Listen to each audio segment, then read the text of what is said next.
To tonight's Tangipahoa Television Game of the Week. I'm Daryl Smith. This is Marty Morgan on a chilly Thursday night here in Tiger Town with the Salmen Spartans come in, 5A powerhouse, to try to stop the juggernaut 9-0 Independence Tigers. Marty, what can we expect from Salmen tonight? Well, Daryl, what you can expect is a very tough defense from Salmen. Of course, they're led by Terrell Briera, the all-everything strong safety, and they also have a very big two front guys in Doucette along with Johnson. So this Salmen defense is going to pose a lot of problems for Independence. And on the flip side, Salmen's had their problems offensively. They've had trouble scoring. They've had trouble passing. They just hadn't seemed to get it going offensively. But Salmen's defense sets the tone, and as their defense goes, so goes Salmen. And from the Independence side of the ball, we know that they have a pretty good defense, have literally shut down the Kentwood and A-Meet teams, which are highly ranked in their state classifications. And when you talk about Independence, you often hear about the offense led by Antron Sieber and Brandon Tofield. So it'll be interesting tonight to see if the Tigers can get it going on offense against this powerhouse Spartan team. And we'll see you right as we kick off in just a few minutes. And we are live here tonight at Tiger Stadium as the Independence Tigers have won the toss and elected to receive. And tonight, Marty, weather's going to be a factor as it is a cold night and very windy. No doubt about it, Daryl. The wind's blowing out of the northeast, 15 to 20 miles per hour with gusts, and it's gonna definitely be a factor because it's a swirling wind. It's very windy up here, and we're gonna see how that comes into play tonight. Independence, a balanced offense, wanting to throw the ball a little more. This wind may give them problems. And the one good thing they have about it in the quarterback, Antron Sieber, throws the ball on a line drive a lot, doesn't get a lot of air on it, so maybe he can cut it through the wind. But it is a chilly night as we are perched atop the press box, and the wind is just stifling up here. So far, Salmen kicking off will be number 16, Donnie Hinken. Excuse me, that's 46, Andy Baragna. And deep to receiver, Kenny Albritton, LeBrandon Tofield, and Devarius Bess. It is game time, folks. We've been waiting for this one for weeks. And Daryl, after that 2-week hiatus, it's glad to be back with you. And it is a high short kick and fair caught and down at about the 33-yard line. Nice catch there, and the Tigers offense will come on the field. This can be the true test tonight. Can the Tigers move the ball against this Spartan defense? Well, Daryl, it's going to be tough, but I think they can do it with their balance. Now, we talked about the wind. I don't know we're going to see early on or at some point how much of a factor this wind will be. So Independence, very versatile, can throw the ball as well as run it, but they're going up as good a defense as they've seen all year. And I tell you one thing, number 15, the big safety, Terrell Briera, is about 6'4", and he's a big man to be coming up to force the run. They turn, and the pitch goes to Tofield, got a little bit of a seam, flag down, gets to the outside, and breaks it out for about a 4-yard gain, but there is a flag on the play. So right away, Independence goes to Tofield, gets a little seam off tackle, and makes a good gain, although we'll have to wait and see what the flag is. Well, there are flags, and that's going to be a legal procedure against Independence. And we've done a lot of Independence games, Daryl, and it seems like they're always getting penalized at inopportune times. Well, it's not the way you want to start off the game tonight, Marty, but it's only 5 yards, and they'll have to come back and regroup. But it shows them something right away that they can't open holes, so it's something that they're going to have to work on. And the Salmen Spartans will have to come up and stop Tofield. As we talked about earlier, with this win, it's going to be tough to pass the football tonight. So the team that's able to run and play field position and make the least amount of mistakes will walk out of here a winner tonight. Sieber up on the line with Albritton at the bottom of your screen. Williams to the high side. They will turn on the counter play. Hand to Tofield. He's up the middle. Breaks one tackle. Dragged down after about a 6-yard gain out to the 26-yard line. So far on 2 consecutive plays, Tofield runs the ball, and they pick up good yardage on both. That was just a lead draw off left tackle, Daryl, and they gave him a big opening on the block right there. It was big 79, Brett Anzalone, and Tofield picked up 7, so it'll be 2nd down and 8 for Independence. And a nice hole there. This offensive line for Independence has played well all year long. They don't get mentioned enough, but they do a fine job. So 2nd and 8. Once again, Sieber at the line. They will turn, this time fake the hand to Tofield. They're sending Albritton on the fly pattern. He comes back on the curl, completed at the 40-yard line. And a nice throw by Antron Sieber on the money. That was just a beautiful, beautiful pass. Kenny Albritton ran a 15-yard out route, And to tell you the truth, Daryl, from my vantage point, I did not think any way he could complete that pass, and he just threw it on a frozen rope into this wind, and that's just great athlete. And a frozen rope will be the word for the night, as it is freezing up here.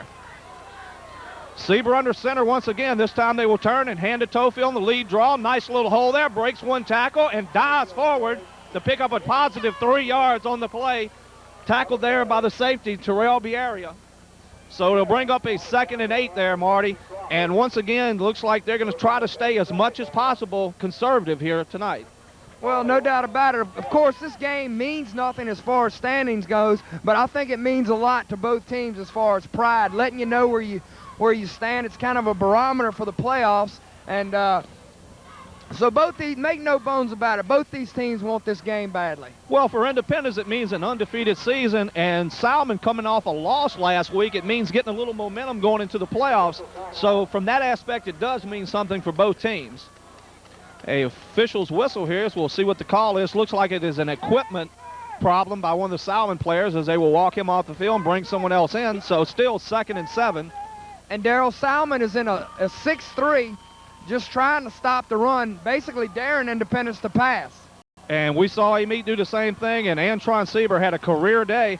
But this is Tofield off tackle, driving down, and he'll be about 2 yards short of the first down.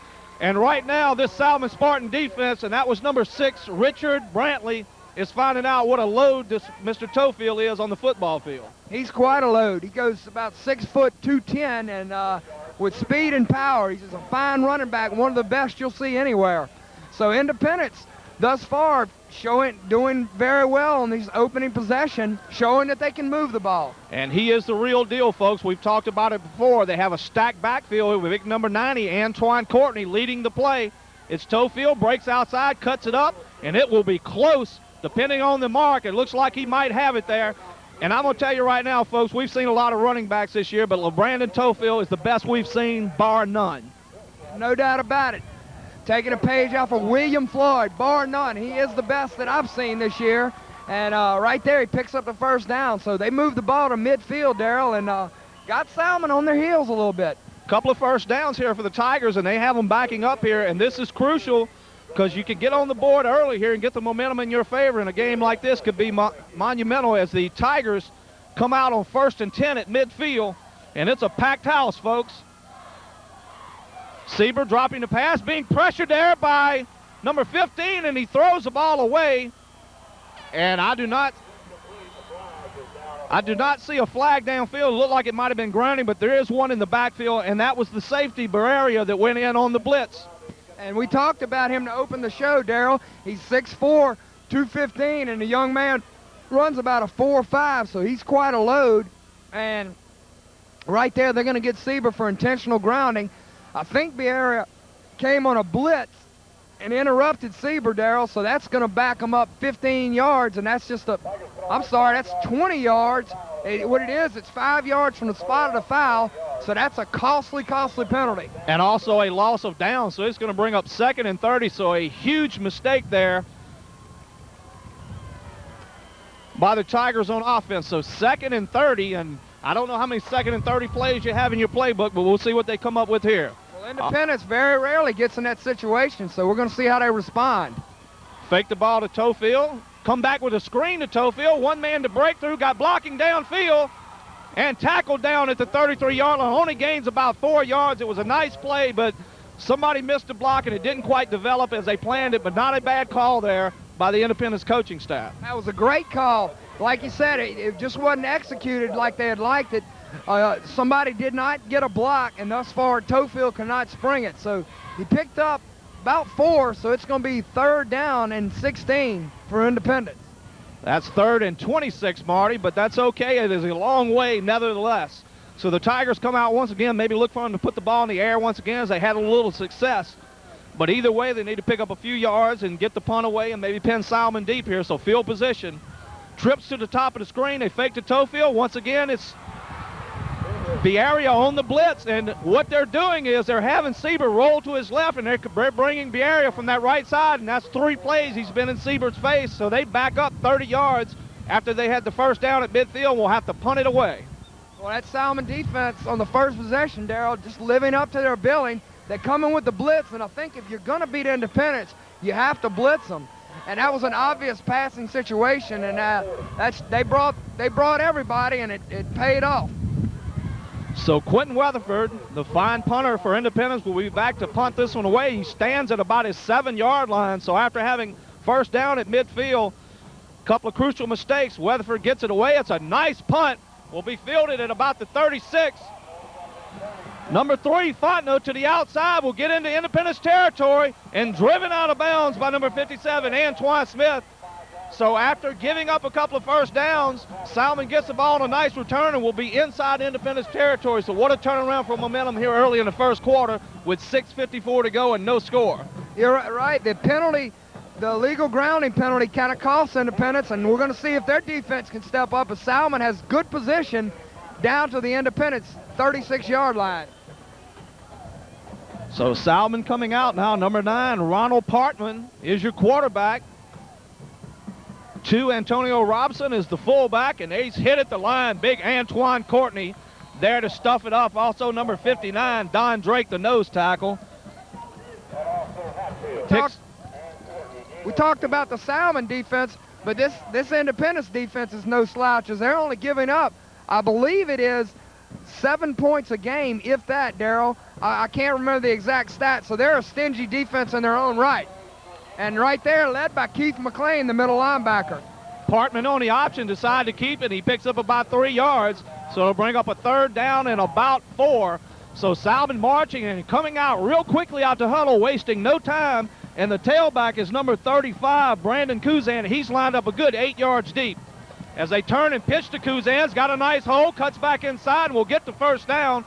Dragged down at about the 21-yard line by number 89, David Copeland. So they get a first down now. Independence needs to come up and step them up here as they are almost in the red zone early here in the first quarter. Well, right there, nice play by Billy Stubbs. He's kind of moving. He's trying to get his plays in quickly. He's not giving Independence a chance to get their defense set, and he just run. And right there, Ronald Partman made a nice read on the veer, and they picked up the first down with Kuzan. And it amazes me how close the fullback is lined up to the quarterback, but how deep the tailback is as they hand to the fullback, Robson. He's dragging people down to about the 16-yard line, a pickup of 6. And Salmen right now has kind of got Independence back on their heels a little bit. And there is a flag on the play. A lot of the Independence players are pointing towards Salmen. And yes, it will be a holding against the Spartans. So there's the mistake that the Tigers needed to help them back up the Spartans, and it will put them at about a 1st and 20. So Independence getting somewhat of a break after Salmen had the break early on. Independence getting back with the break. And this is going to be like a true heavyweight championship fight. They're each going to throw their blows, and you guys absorb them and come back with some of your own. As Salmen absorbed the early on there for the Tigers, and now they're coming back with their own, and the Tigers have stepped up here. It is 1st and 20 at the 32-yard line.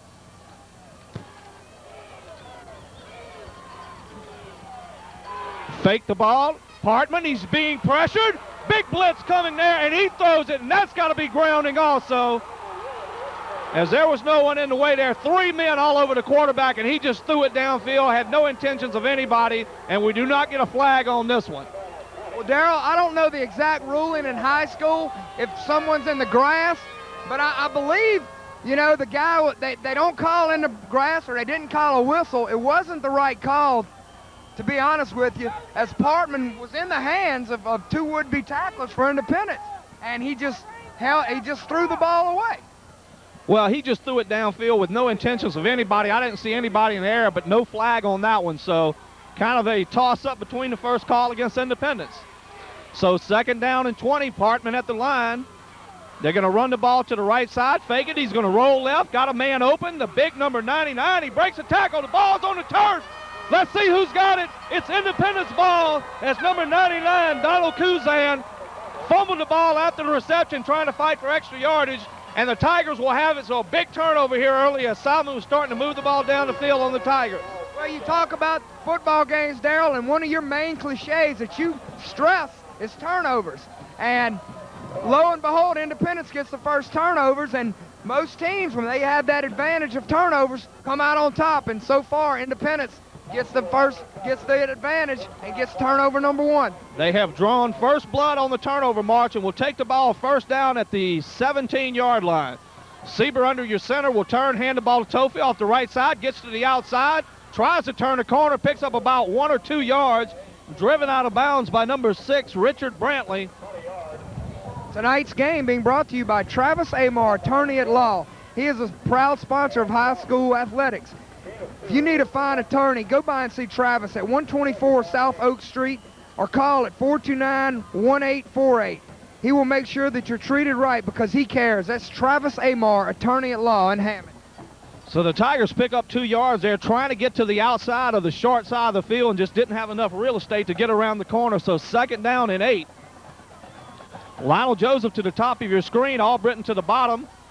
Lone tailback is Tofield. They're looking to throw the ball. Sieber, and they have defensed the little out pattern that we've seen Independence run so well early on. They had it covered perfectly. That was Torrey Mallard, number 1 there, as Joseph went on the out and then tried to go up, and the ball was just tossed over his head, bringing up a 3rd down and 8. And a big play here as the Tigers have turned the momentum but need to get a couple of first downs here to get that field position back in their favor. Well, they do, and what they're doing is they're keeping Salmen on their heels because they're mixing up the pass as well as the run, and they're doing a nice job.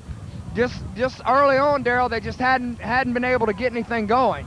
And we commented earlier about how big the Salmen team is. They have some huge fellas down there, and right now Independence not quite getting the holes that they're used to.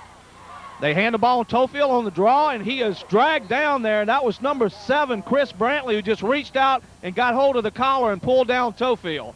So they will be forced to punt on 4th down. Tonight's game brought to you by Hi-Ho number 1 in Hammond. They're often imitated, never duplicated. They are the original, been locally owned and operated for over 50 years. And go by and see Billy Gazzardo and the whole crew, Celeste, there in Hammond, and get some of those wonderful barbecues that I have been grown up on since I was a young man in town. So go by and see Hi-Ho number 1 in Hammond. So Quentin Weatherford stands at his 5-yard line, preparing to punt for the 2nd time tonight. Got off a beautiful kick on the first punt. Snap is low, field cleanly. The punt is up, and it's away, and it will be a wobbler and take a Salmen, now an Independence roll, and it will go dead at the 49-yard line of Salmen. So both teams have gotten a couple of first downs, but no points on the board with 3:57 to go here in the first quarter. Tonight's game being brought to you by Big Daddy's Fried Chicken, located Highway 51 next to the Exxon station in Independence. They have chicken dinners or buckets, home-style onion rings, fried okra, and don't forget, with Thanksgiving and Christmas coming around, those deep-fried turkeys, get your orders in early. That's 878-2131, Big Daddy's Fried Chicken in Independence.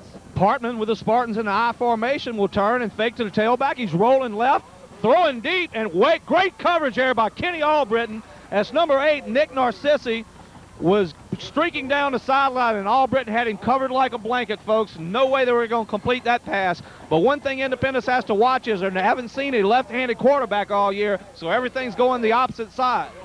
Well, Darryl, Ronald Partman is a very good athlete. He hadn't been in the past, or this year he hadn't been noted as a passer, and I think Salmon's throwing the ball a little more than they're used to. But Ronald Partman, a very fine athlete, more suited as a defensive back, which he has played thus far.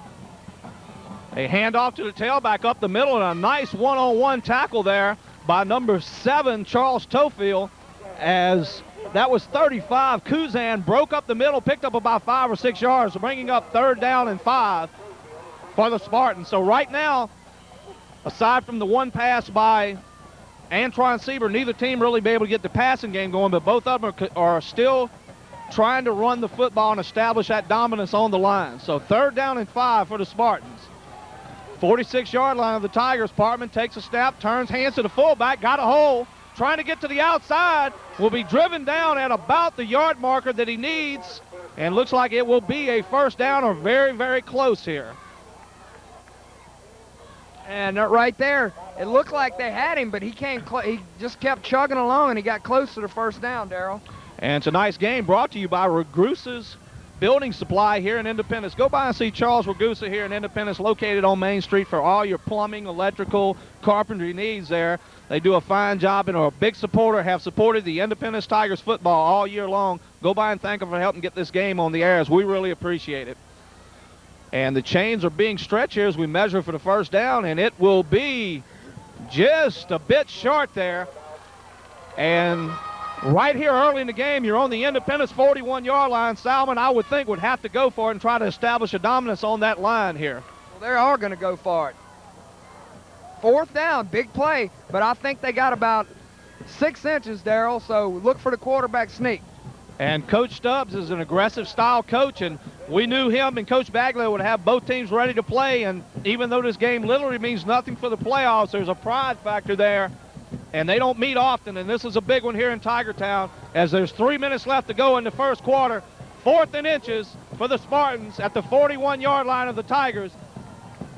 Big number 59, Dodd Drake's the nose tackle. Let's see if he can fire up the ball and stop the quarterback sneak, and he does not as they slide off the right side of the center, and Partman will pick up the first down.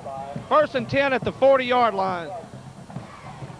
So Independence doing a good job defensively, not allowing the big play, and Salmen just squeaked out a first down. And Darrell, we talked about how both defenses would set the tone, and that's what it's been, a defensive battle. But, you know, both teams offensively are good enough where they're going to get a couple of first downs, but we've seen Independence, this is, I believe, the 5th time this year, and they are a big play team, and so far haven't made the one big play to get on the board, but it is still early in the first half. Partman under center with 2 receivers set to the right. They hand to Robinson. Ball is, looked like a missed handoff there, and the quarterback ended up keeping it, and they stopped him for no gain, as that was number 83, I believe. Chad Falcone in on the tackle there, so nice play by the defense and a little miscommunication by the Spartan offense.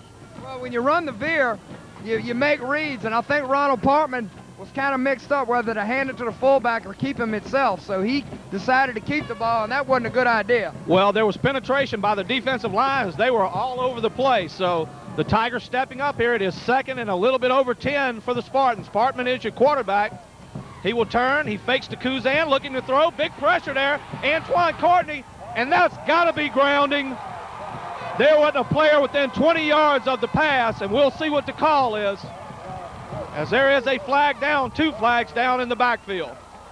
Well, Independence taking a page out of Salmen as they came on a blitz. That was number 7, Charles Tofield, getting good pressure up front, and Partman didn't have anybody to throw the ball, and he just threw it away in intentional grounding and holding, so that is a big-time penalty against the Spartans. So they will take the grounding, as that is loss of down and 5 yards from the spot.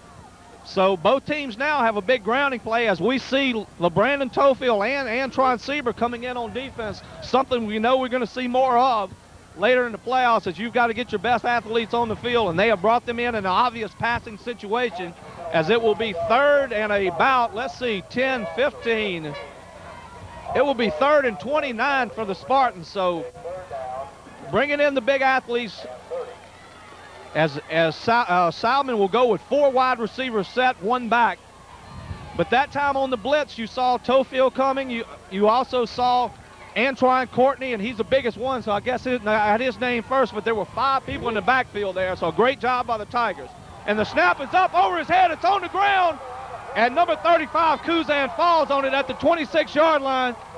So just like Independence's first possession, they had a first down at the 40, and now will have to punt from their own 15-yard line. Huge turnaround in field position.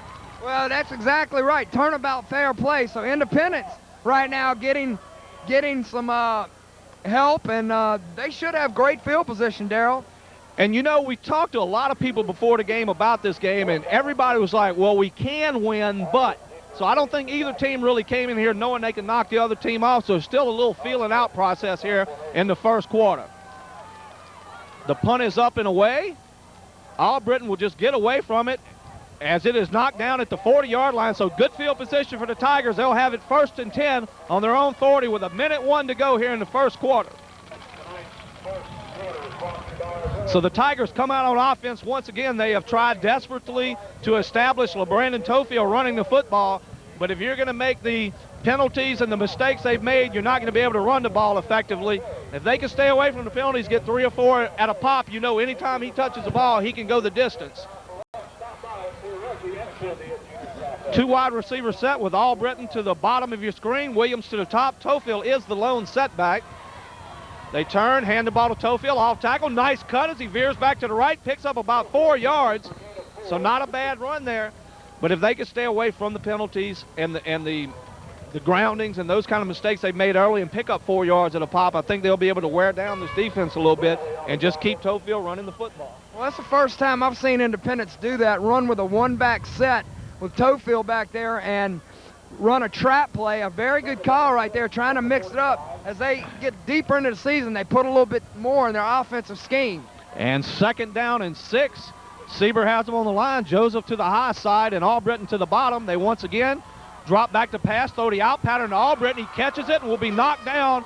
And from my angle, will be very close to the first down. Barely across the 50 at the 49-yard line of the Spartans. That pass sailed a little high on him, so we got to watch that here in this windy night. And they do give him the first down, so 1st and 10 for the Tigers. Well, what Independence does offensively, Daryl, they make it easy for their players, and then they just execute it. They run a simple 5-yard out to the sticks, and you just have to execute it. So it's a good. What they do is they do simple things, but they execute them nicely, and that's why they're so successful. Tonight's game being brought to you by Travis Amar, attorney at law. Travis Amar is conveniently located at 123 South Oak Street in Hammond. Whether your case is personal injury, real estate, or domestic, it will receive the personal attention you need and the results you deserve at the law offices of Travis R. Amar. And Daryl, we've known Travis all our lives, and you just recently opened a business, and Travis helped you with some legal things you had, and he's a good attorney. Very good attorney, and the main thing I like about him is he cares what goes on. He's involved on everything that goes through his office, so he does a real good job there, and Travis is a very good guy. If you ever have a need of an attorney, go by and see Travis Amar in Hammond. So as the team switch ends, we will have the Tigers in purple heading from right to left on 1st down and 10 at the Salmen 49-yard line. Sieber, your quarterback, turn and bring the lead draw to Tofield. He'll be hit at the line and hit hard by big number 74, Ashley Doucette. And from our angle, Marty, Mr. Doucette's got to weigh well up around 300 pounds. He's a big one, Daryl, and like you said, he looks to be, from our vantage point, about 5'11", 6 foot, close to 300 pounds, and he's doing a nice job in the middle. A mirror image of big Don Drake for the Tigers there at nose tackle as he goes about 6'1", 315. So big men on the nose tonight on both sides of the football. 2nd down and a long 8. Drop back here, looking to throw the football. Sieber will keep it, trying to get away and hit down hard as he'll pick up about a yard, bringing up 3rd and 7. Drop back to pass, and so far Salmen is covering everyone like a blanket. Both passes that they've completed were well covered also, so the Salmen defense doing a fine job tonight. And Sieber just tucked it under, tried to pick up what he could, and didn't make the mistake this time of grounding or whatever. You know, he just put it under, and now they come up with a 3rd and 7, which is still manageable. And thus far, Daryl, Salmen's defense, as well as Independence defenses, have really done a good job. You know, we talked about the Salmen defense, but thus far, honestly, they're better than I thought defensively. And I got to tell you something, as Independence has called a timeout here, Marty, we as a crew will be following Independence in the playoffs, and tonight has that playoff atmosphere. Everybody comes in pumped up wanting to win, but they also have that quiet reserve knowing they're playing a good ball game. So we will be able to follow Independence throughout the playoffs this year, and I got to tell you, we're very excited about seeing this team. And I'd like to remind everybody, tonight's game brought to you by Hi-Ho number 1 in Hammond. Hi-Ho Original Barbecue. They're located at 2610 West Thomas Street. They have been in business for over 50 years. Celeste herself has been there 40-something years. Go by and see them, get some of those wonderful barbecues. Go by in the morning and have a cup of coffee with JT or Billy and read the newspaper. You know, it's just a fine place to go. And like I said, my dad started bringing me there when I was a young man. I still go there now, and if I ever have a son, I'll bring him there. It's a family restaurant, and they have some of the best sandwiches in town. And they're reasonably priced, and like you say, a lot of people try to copy them, but nobody seems to get it the way the Gazzardos do. Often imitated, never duplicated, Marty. That is their slogan, and it's right on the money. So 3rd down and 7. Sieber turns. They will hand to Tofield. Big hole. He busts up the middle. First down for the Tigers as Tofield explodes off the left side and drives out for 8 yards and a first down inside the 40 of Salmen. And explode he did. He had a big hole right there, and he just exploded up the middle down to the first down. And, Daryl, maybe that can give Independence some confidence and get them going offensively. So early here in the second quarter with 10:35 to go, there is no score, but the Tigers are moving the chains here. First down and 10 at the 38-yard line. So Antron Sieber, the center, and maybe they're going to start opening a few holes for Tofield as they hand it once again, but not this time as number 90. And we do not have a number for number 90. It's not in the program, as you might have heard in the background over the PA. So second down and 11 as they just shut that one down at the line of scrimmage, and not often do you hit Mr. Tofield and he goes down on the first tackle. No, and that's that little trap play once again, and somebody did not block the tackle, and you got to block the tackle in the nose guard, and if you do that, you're going to get an opening, and they just did not execute. Second and 11 here. Sieber surveys the situation. Williams to the bottom of the screen, Albritton at the top, and man-to-man. They turn in the lead draw to Tofield. He follows his blockers nicely, but won't pick up much as he tried to get to the outside. The defensive line for the Salmen Spartan is really stocking up at the line as they still want to prove that make Independence prove that they can throw the football. So it'll bring up third down and 11 as they get no gain there, as it looked like there was a hole, but it closed quickly. Well, what they're doing, they're putting 8 men in the box, and they're playing Independence man-to-man, Darrell, and that's exactly what they're doing. And it looks like as we talked about before, two heavyweight fighters. They're throwing the jabs, but nobody's really trying to take the knockout blow yet. Still feeling each other out here early in the second quarter. Neither team wants to make the big mistake. They want the other team to earn everything they get, and so far, very disciplined defense by both teams. Sieber will roll right. He's got a lot of time. Throw it, got a man wide open. That's all, Britton. Touchdown, baby, as we talked about. Antron Sieber can put it on a line, and he drilled that one from 47 yards away and hit him dead to numbers. And Darrell, we talk about Tofield being the best running back we've seen. This young man's the best quarterback we've seen. He is the best high school quarterback I've seen in Tangipahoa Parish since Michael Carr at A-Meet in 86, 87. Very comparable, and this young man has another year left. And he has got a cannon of the arm, and he has put the Tigers on the board 6-0 with 8:51 to go here in the first quarter. And we talked about him sparring. There went the big right hand as they went for the knockout, and he delivered to number 8, Kenny Albritton. Weatherford for the extra point. It is down and up, and it is good as he drills it up, so the Tigers lead it 7-0 here. And it is playoff atmosphere. There's pandemonium here on the sidelines. And because it's a Thursday night game, there's a lot of people from all over the parish here to watch this matchup. Well, Darrell, when you prepare for Independence, if you obviously what you prepare for is to stop Tofield and stop the run, which Salmen has done and which they've tried to prepare for. But you got to give up something, and when you got a quarterback like Antron Sieber, eventually it's going to come back to haunt you. You try to guard Williams and Albritton one-on-one. At some point they're going to beat you, and that's exactly what happened. But the key to the play was the amount of time that Antron had to throw the football. The offensive line did a great job. Salmen got no pressure whatsoever, and when you give that young man the time to throw the football, as we saw in the A-Meet game, 13 for 16, 260-something yards, well, he can kill you. Well, what happens is when you're pounding it to Tofield and you fake it to Tofield like they do on every play, it freezes the defenders, Darrell, and that's exactly what happened, and that just gives them that extra split second. And very, very well coached and very good offensive scheme by the Independence Tigers. And Sieber booms a kickoff into the end zone, so there will be no return for the Spartans. And Darrell, I think Independence kind of came into this game, as we saw in the first quarter, kind of like you said, feeling them out and a little lackluster. Now they get the 7 points, and they come out a lot more fired up and pumped up. I hate to say this, but they came out a little flat, in my opinion. Well, I don't think it was necessarily flat as it was, maybe a little bit nervous. You know, this game, you don't know what to expect. When you play Kentwood and A-Meet, you see them every year, you know what to expect, and we haven't seen Salmen, so they didn't really know what to expect, but they've put the first points on the board, 7-0. Partman will turn and hand to Kuzan, and he is crushed down by number 59. That's Don Drake, and the big nose tackle just laid all 315 on him, and he went down. And right there, Independence, solid football team. We talk about it.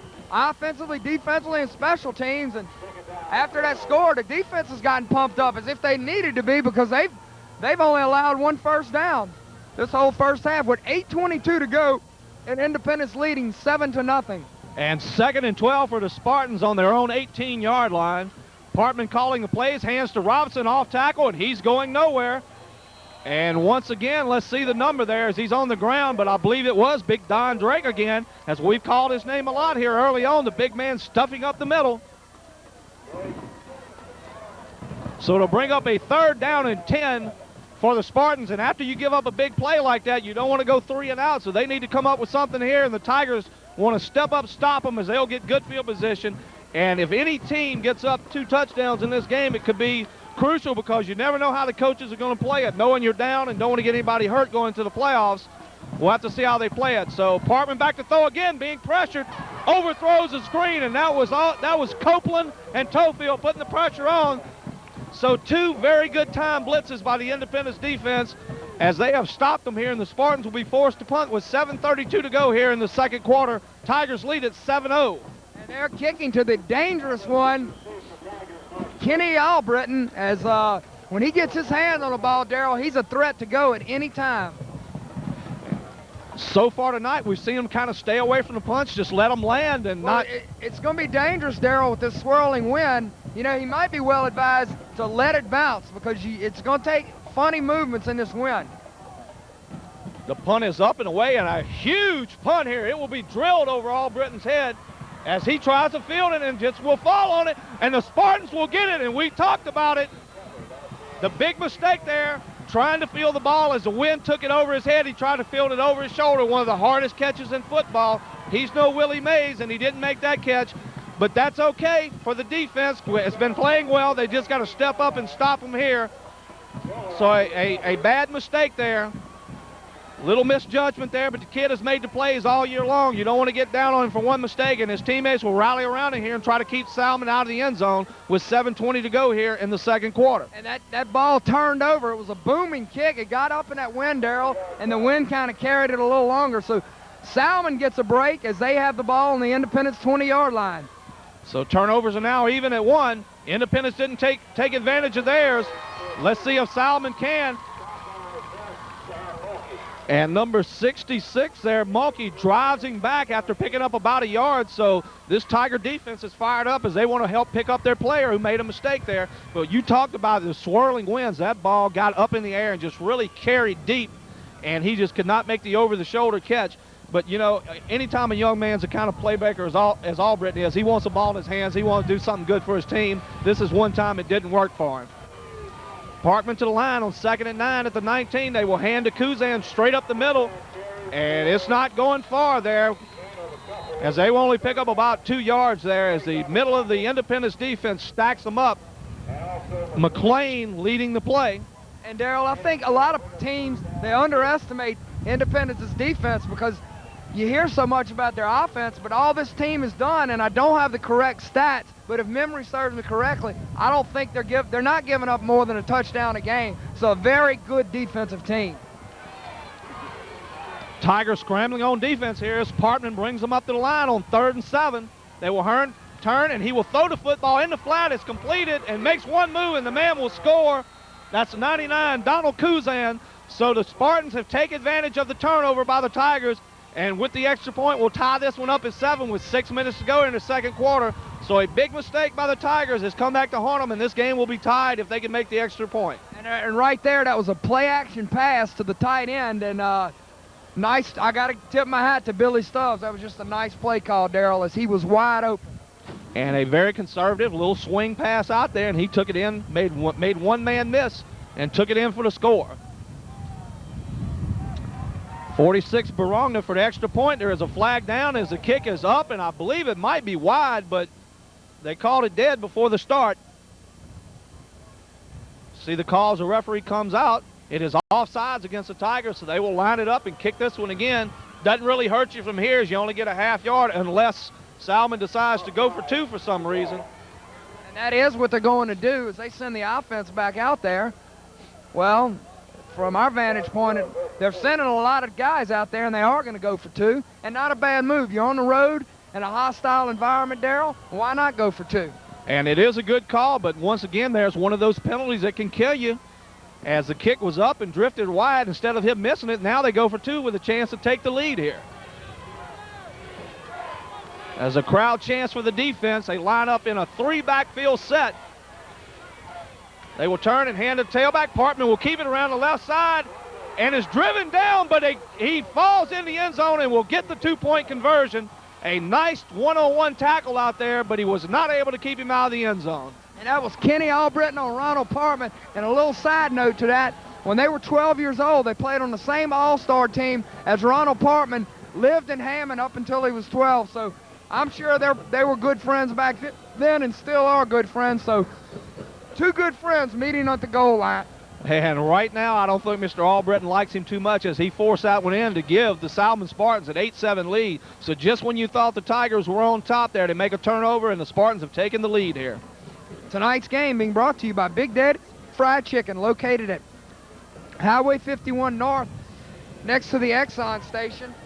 They have home-style onion rings, fried okra, corn on the cob, apple pies, spicy fries, stuffed jalapenos, nugget dinners, fish and shrimp, oyster dinners, seafood platters, hamburger po' boys, muffalata, barbecue rib dinners, and those deep-fried turkeys for Thanksgiving, as well as drumettes, and all special occasions. But if you're going to get that deep-fried turkey, you got to call in early because they go quickly. That's 878-2131. That's Big Daddy's Fried Chicken in Independence, and those fried turkeys are the best I've ever eaten. Number 14, Corey Audibert will be set to kick off as the wind blows the football off the tee.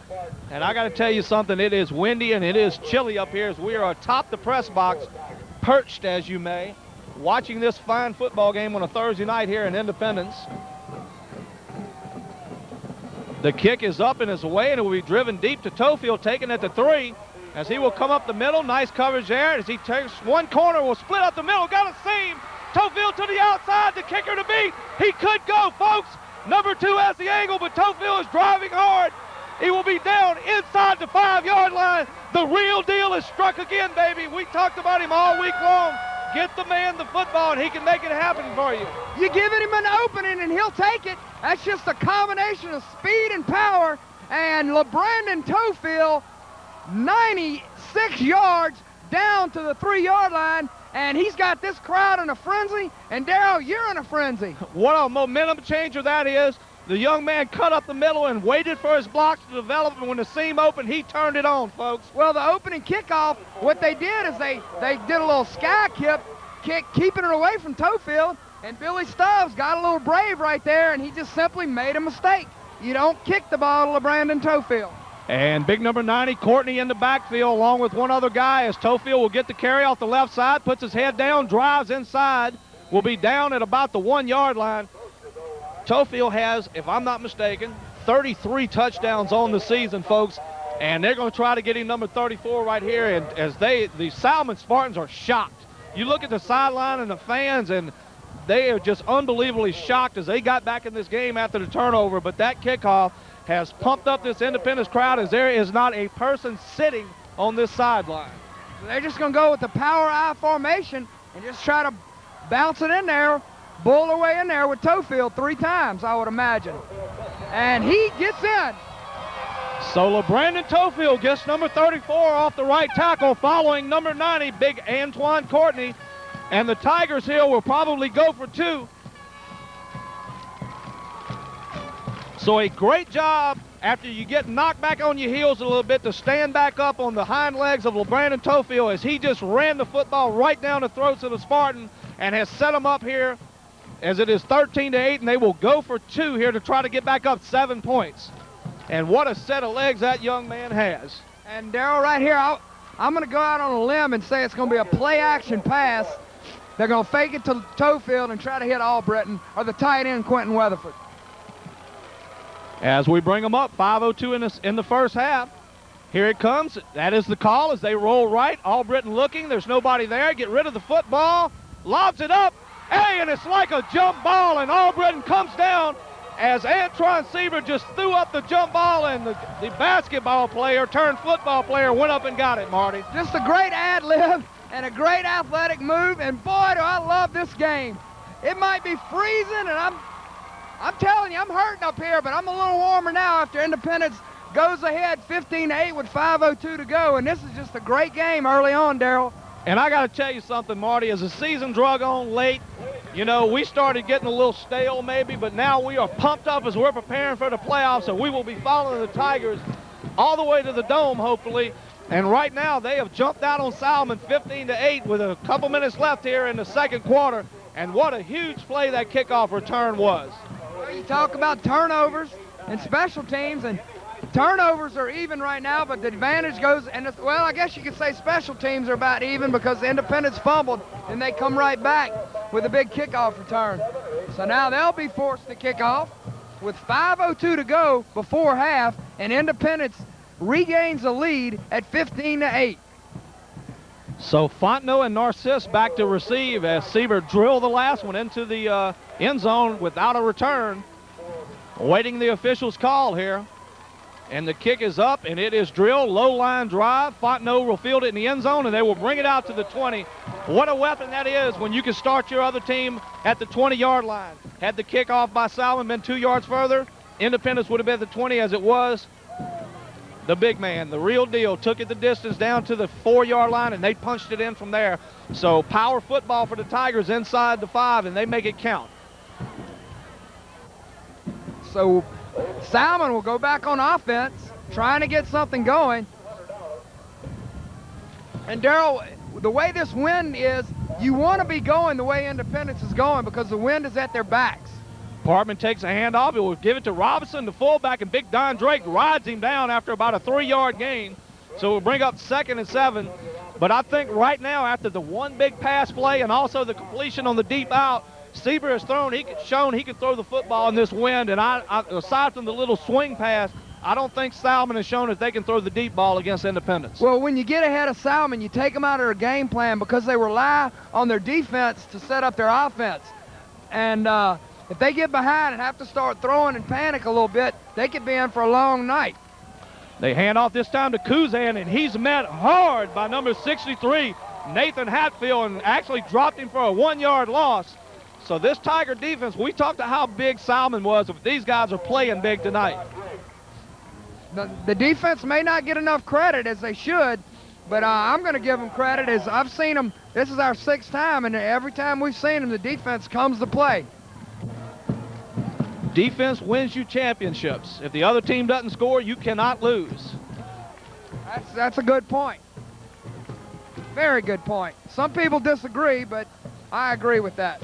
Fundamentals, Marty. And it's Parkman on the keeper, and he will be driving, and there's a flag coming down. He will get close, about a yard short to the first down, but the flag was thrown in the area of holding. Looked like another miscommunication by the Spartans offense. And that will be the call, holding against the Spartans. So the Tigers stepping up on defense here. And we're waiting to see if they're going to accept the penalty. I think it's maybe too close. It's only about a yard shy of the first down, 1.5 yards. I believe you got to take the penalty. And they have declined it, and the Spartans will punt the football as Coach Stubbs is not willing to gamble. With only 3:43 left to go, they're going to try to punt it deep and pin Independence back and go in only maybe 7 down. The Tigers send back once again Kenny Albritton. He made the mistake on the last punt. Let's see if maybe he just gets away from this one.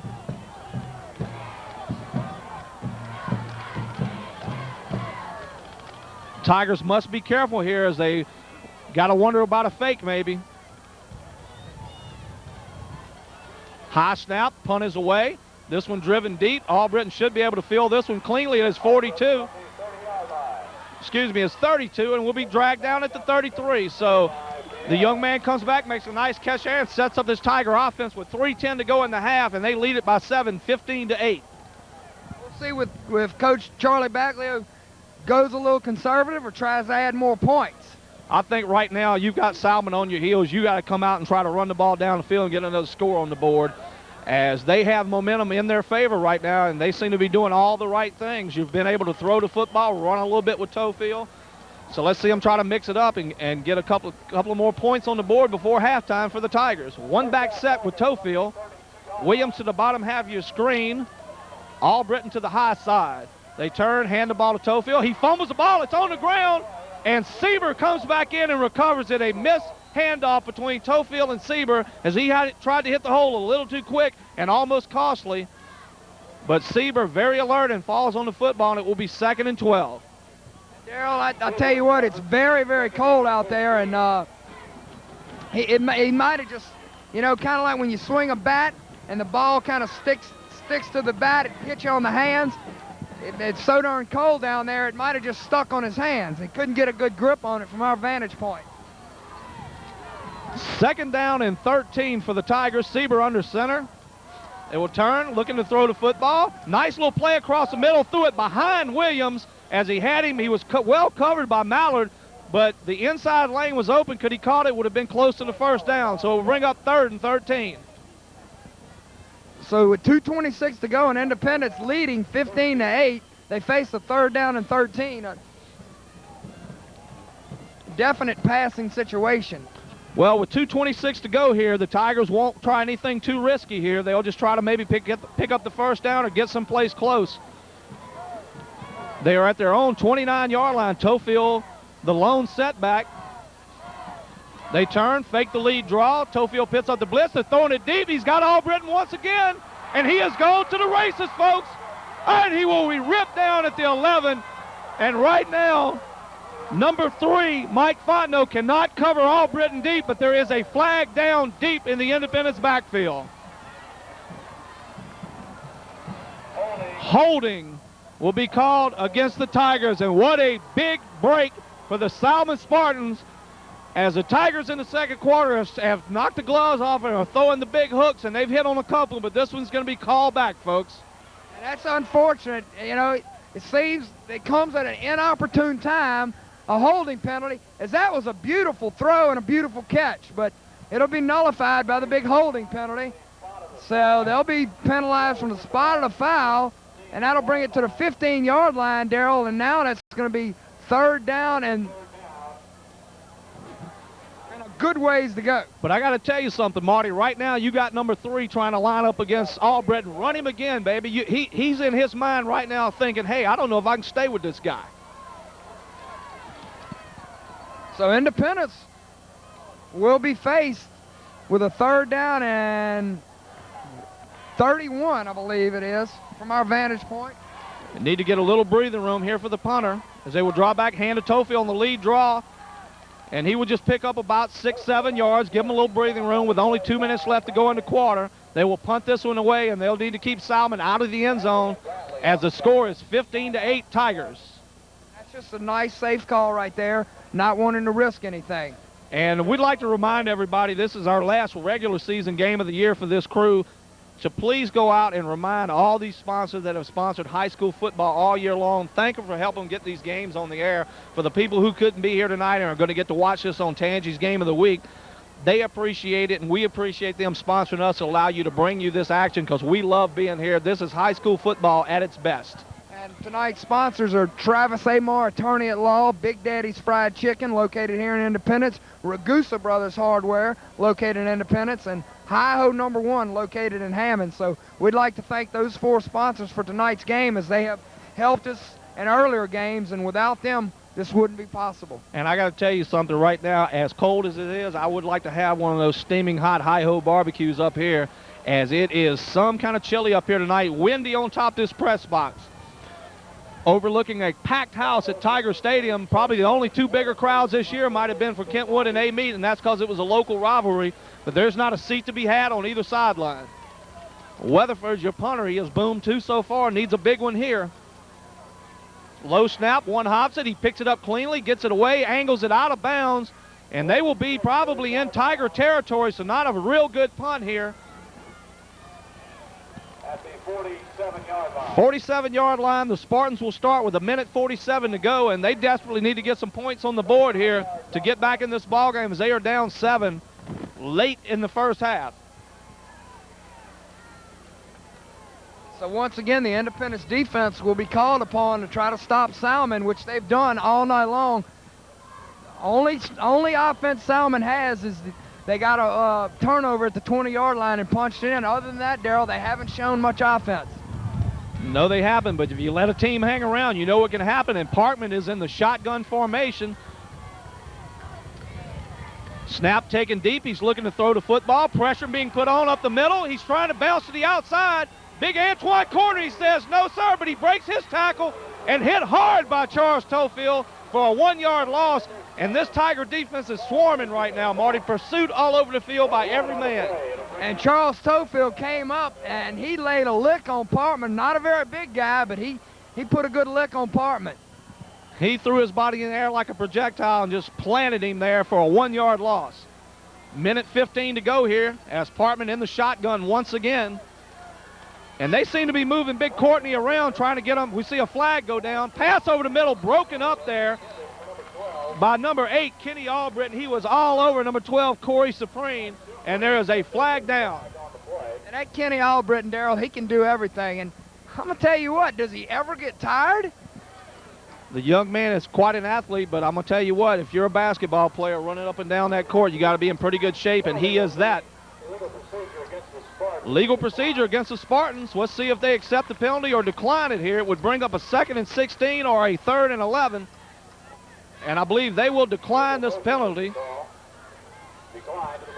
bringing up 3rd down and 11. And right now this Tiger defense is putting the pressure on the quarterback, and they're sticking people out there. The middle of the line has done a fine job tonight. So Parkman's shotgun formation once again on 3rd and 11. They're coming again. Throws the ball over the middle and off the hands of number 12, Supreme. And once again, Albritton was right there. So Partman put the ball in the money that time, but they still have not been able to complete anything down the field. And we saw Partman last year against Hammond, and he's improved dramatically, Darrell, from his junior to senior years. He's throwing the ball a lot better this year. Salmen will take a timeout here as they have a 4th and 11 at the 47 with a minute 2 left and the wind at the Tigers' back. If they don't get it here, they could get down for a field goal real easily and get a shot at one because they have a huge wind behind them. So it'll be a big call here to see if they go for it. Well, if I'm Billy Stubbs, I don't know if I want to risk it because I believe Independence has 2 timeouts left, and they'll get the ball at midfield. And with this big strike offense, big play offense, you're just playing right into their hands. So if I was Billy Stubbs, which I'm not, I would punt the ball. No, sir, you are not Billy Stubbs. You are not Charles Baglio. You are merely Marty Morgan. I'm Darrell Smith along with our cameraman, Catfish Phil. One of the big chiefs down there for Tangi Television, our colleague, Ron Gotro on the sidelines, trying to get a little misinformation for us.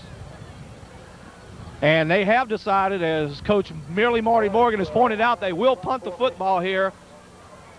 On 4th down. You got to punt it, Darrell. You can't take that chance. Well, it's only a 7-point game, and you don't want to go down any more than a touchdown, as they've done a fine job here. Got the big turnover and punched it in. And then the huge kickoff return by Tofield to put them back in the ball game and up 7 with only a minute left to go here before halftime.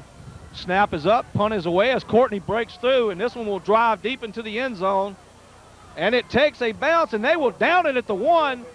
Wind held it up just enough that they were able to down it at the 1. So with 53 seconds left, the Tigers will have to power the ball out of the end zone and try to go into halftime leading this one by 7.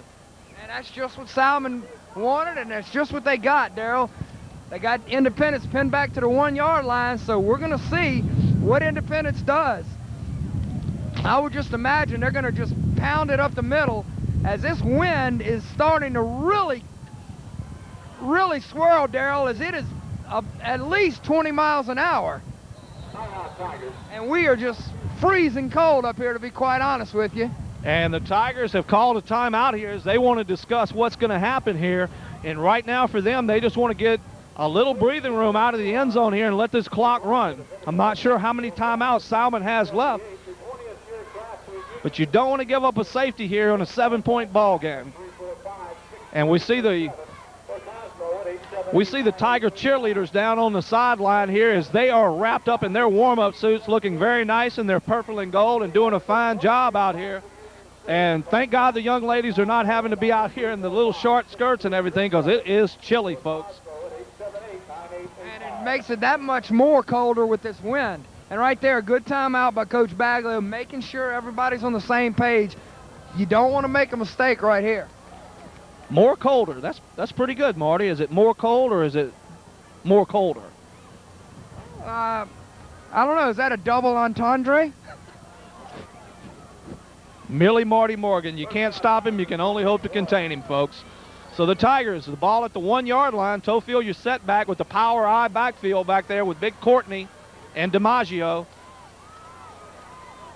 Sebro will take the snap and just sneak it out. He'll pick up about 2 or 3 yards. So a good job there by the line of the Tigers as they give him enough breathing room there, and the clock is ticking there. So Salmen looks like they're going to be content to go into halftime only down 7. And just as I say that, Salmen calls a timeout, but they wasted about 10 or 12 seconds here before they called the timeout, so I'm not sure what the thinking is on this timeout, Marty. And I think that's their last timeout. And that may be a ploy to keep us out here a little longer, Darrell, and keep us a little colder. I'm sure that's what he's thinking about, us up here on top of the press box freezing. I bet that's what's on his mind here in a 15-8 ball game against the Tigers.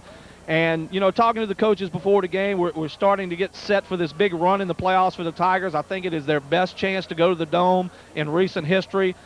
And, you know, we were talking about where they might go and who they might meet. And, you know, the big key is Evangel looms somewhere in the distance, but it will be in the Dome if they have to meet them. And with all the talk going around about trying to put the private schools in their own district and everything, I even heard the rumor before the game from one of the coaches that the schools in Evangel's district, the coaches have claimed that if they're not taken out of the district and put their own, they're going to forfeit every game to them next year. And that's a weird rumor, but I mean, it just goes to show how, you know, some of these schools, the University of Evangel has put themselves on the map by being able to give scholarships and everything else, and it's not fair to other schools who have to play with what they have. Well, and that's true, Darrell, but the truth of the matter is, private schools do it and they get along with it, but public schools are recruiting also. They're just doing it in a little different way. And the only thing I don't agree with is if a kid's at one school is, I think if you go to that school, if you're from Nebraska and you can go to Independence, that's fine, but it's not right to switch after your junior year to another school to your senior year like Robert Davis and Cisco Perkins did last year. I don't buy that, or any school for that matter. And the clock ticks down at halftime, and it is score, the Tigers 15, Salmen Spartans 8. And after the halftime show, we will be back to discuss a little bit more of this and to bring you the second half of a wonderful ball game.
Nicole Boudreaux is the daughter of Mark Boudreaux and Robin Seiko. She is a 17-year-old senior and has been on Tigerettes for 1 year. Noelle has been involved in student council, math club, and social studies club. She enjoys singing and spending time with her friends. Many thanks to Charlene Liuza and her parents.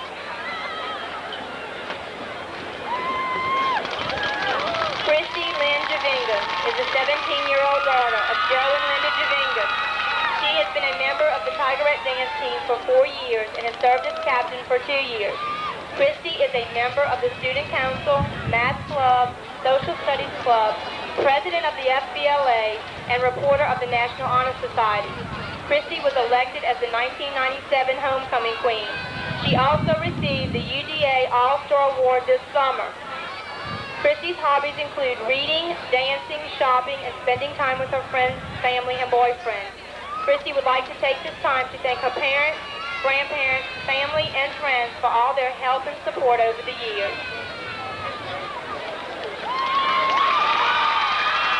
Casey Morgan is a 17-year-old daughter of Mr. and Mrs. James Morgan.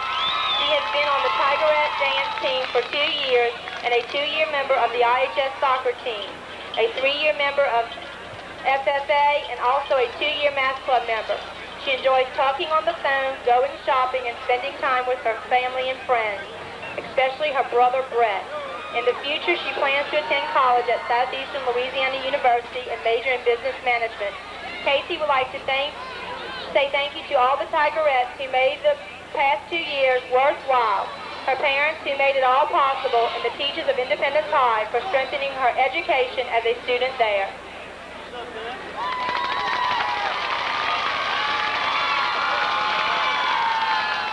Our senior color guard member is Ms. Laura McIntyre. Laura McIntyre has been a member of the flag team for 2 years. She is also in the National Honor Society. She is a member of the Mater Della Rosa Catholic Church. Her future plans are to become a pediatrician. She is the daughter of Belinda McIntyre and the granddaughter of Ann Garafola.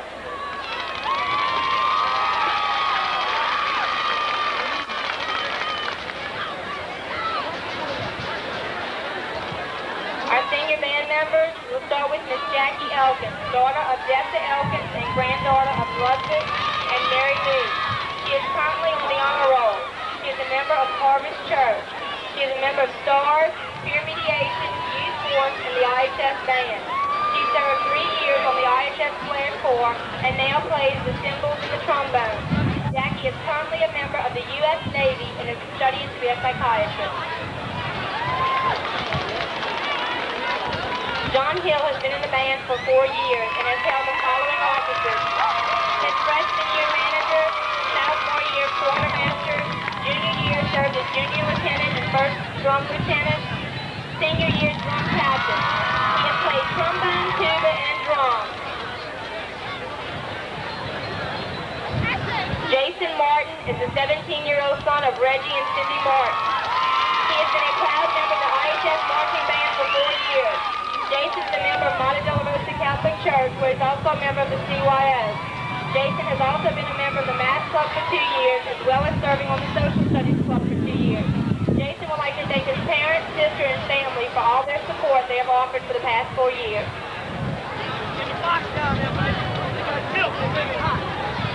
Hiawatha Mitchell has been in the band for 3 years. The first 2 years he played the bass drum. He now plays snare drum. He holds the office of drum lieutenant.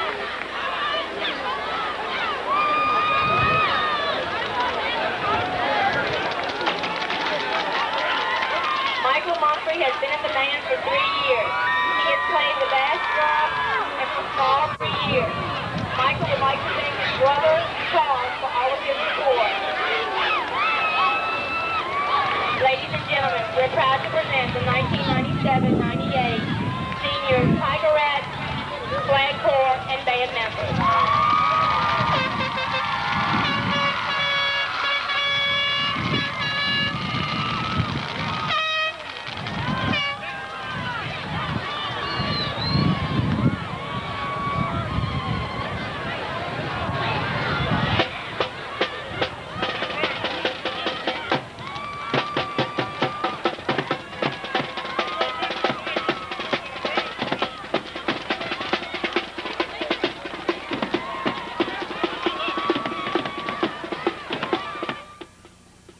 will start the second half here as the Tigers are set to kick it off to the Spartans. Ladies and gentlemen, Norfolk Sports Medicine, an affiliate of Norfolk Health System, strives to meet the health and educational And needs of athletes on the playing field and beyond. number 3, Antron Sieber, set to kick off. Deep to receive is number 8, Narcissus, and number 3, Fontenot. Fontenot ought to be nice and limber as Mr. Albritton has taken him deep twice on pass plays. One callback by holding, but the Tigers lead at 15-8, set up by the big kickoff return by LeBrandon Tofield. Neither team had much success on offense in the first half. 3 first downs for the Spartans and 4 for the Tigers. The Tigers had the one big pass play to Albritton for the touchdown. Spartans got the turnover at the 20 and punched it in, and then the big kickoff return by LeBrandon, and they punched it in from the 4, accounted for most of the scoring here in the first half. As we're set to kick off here, Sieber has had great success kicking from this end of the field. Has put it in the end zone all 3 times. This is a low line drive squigger, and it's picked up by the free safety, Vieira. He's jogging around there, runs over one man, dragging people out, and will get out about the 31-yard line. So a nice run back by Vieira. Pretty good coverage by the Tigers, but couldn't bring him down early. So, Marty, we come out for the second half. What do you see different from each team? Well, I see Salmen's going to have to mix up their play a little more. I think they need to go back to the veer a little more as they're trying to get a little fancy off their game plan, trying to pass it. I don't know if they're going to be able to run, but I think they'd be better suited to run. And I think Independence is just going to stick to their game plan because it has worked fairly well. 1st and 10 from the 31. They hand to Kuzan off the left side. Nice little hole there. He'll pick up about 4 yards there. Tackled down there by Drake. And marked out to the 36, so he'll pick up 6 yards. And will bring up 2nd and a long 4 there for the Spartans, so they come out running the football right off the bat.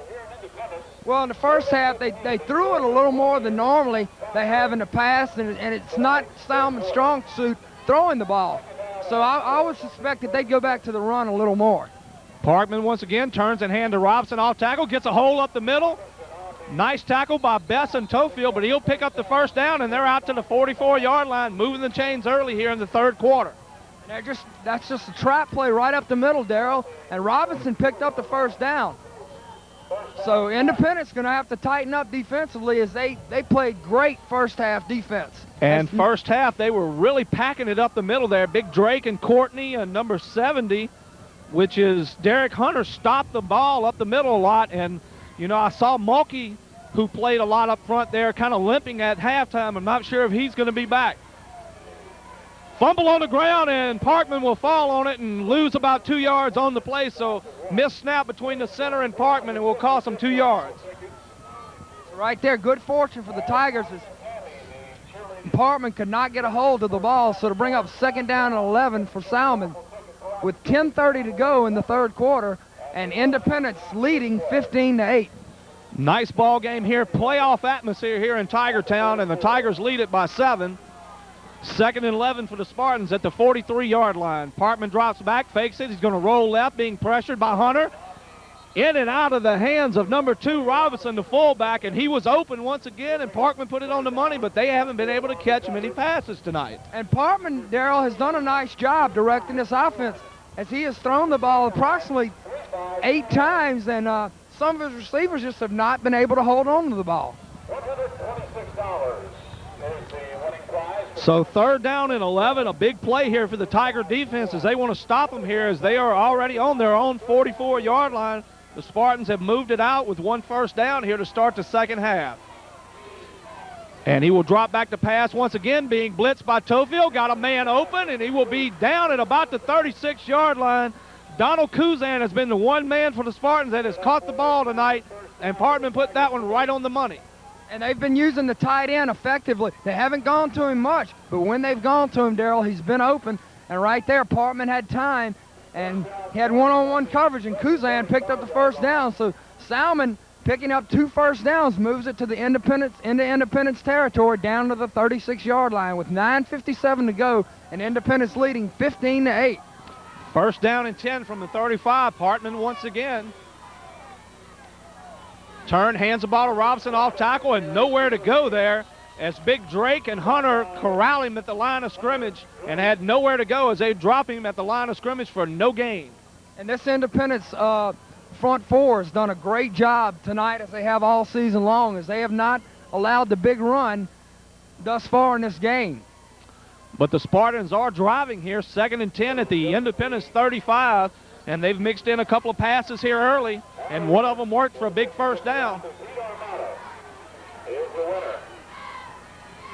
Partman fakes, they're running the option, tries to keep it himself, will duck inside, pick up about 4 yards, will bring up 2nd and a long 5.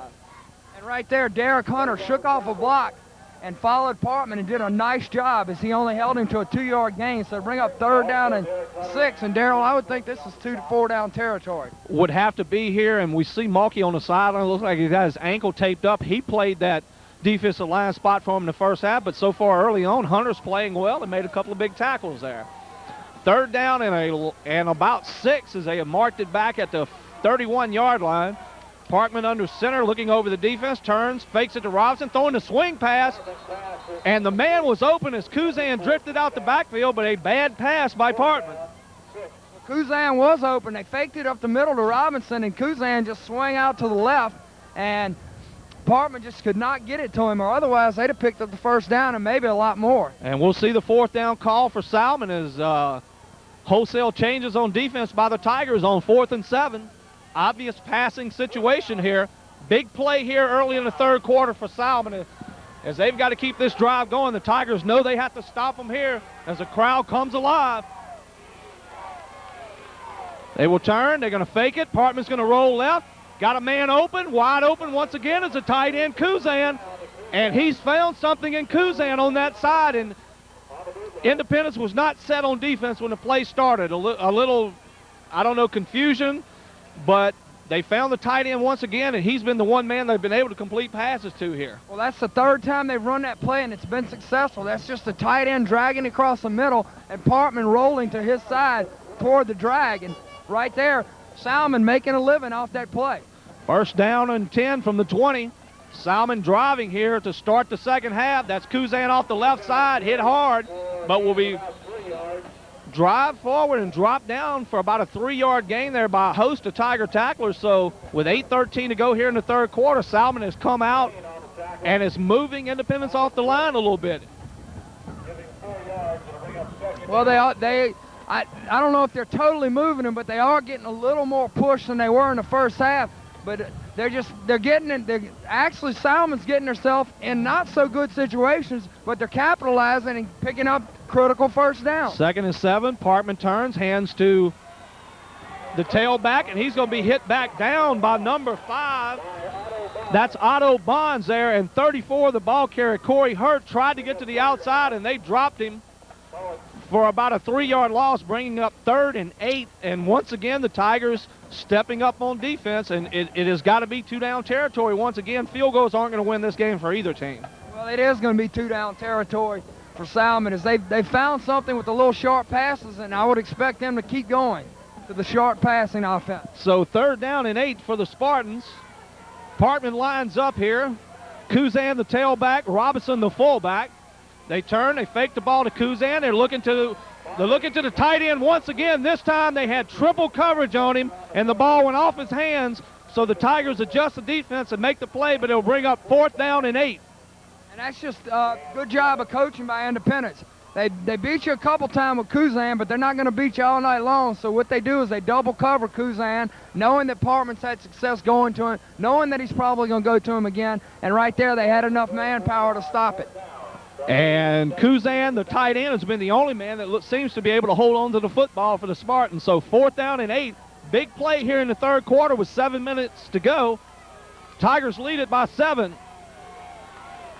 Partman surveys the defense. He fakes the ball, looking to throw. Got a blitz from Smith. Right into the arms of Antoine Courtney. Antoine Smith forced him to the inside, and Courtney was there to put him down, and the Tigers take over on offense at their own 23-yard line. Big play coming on the blitz by Antoine Smith. Although he didn't make the tackle, he caused the sack.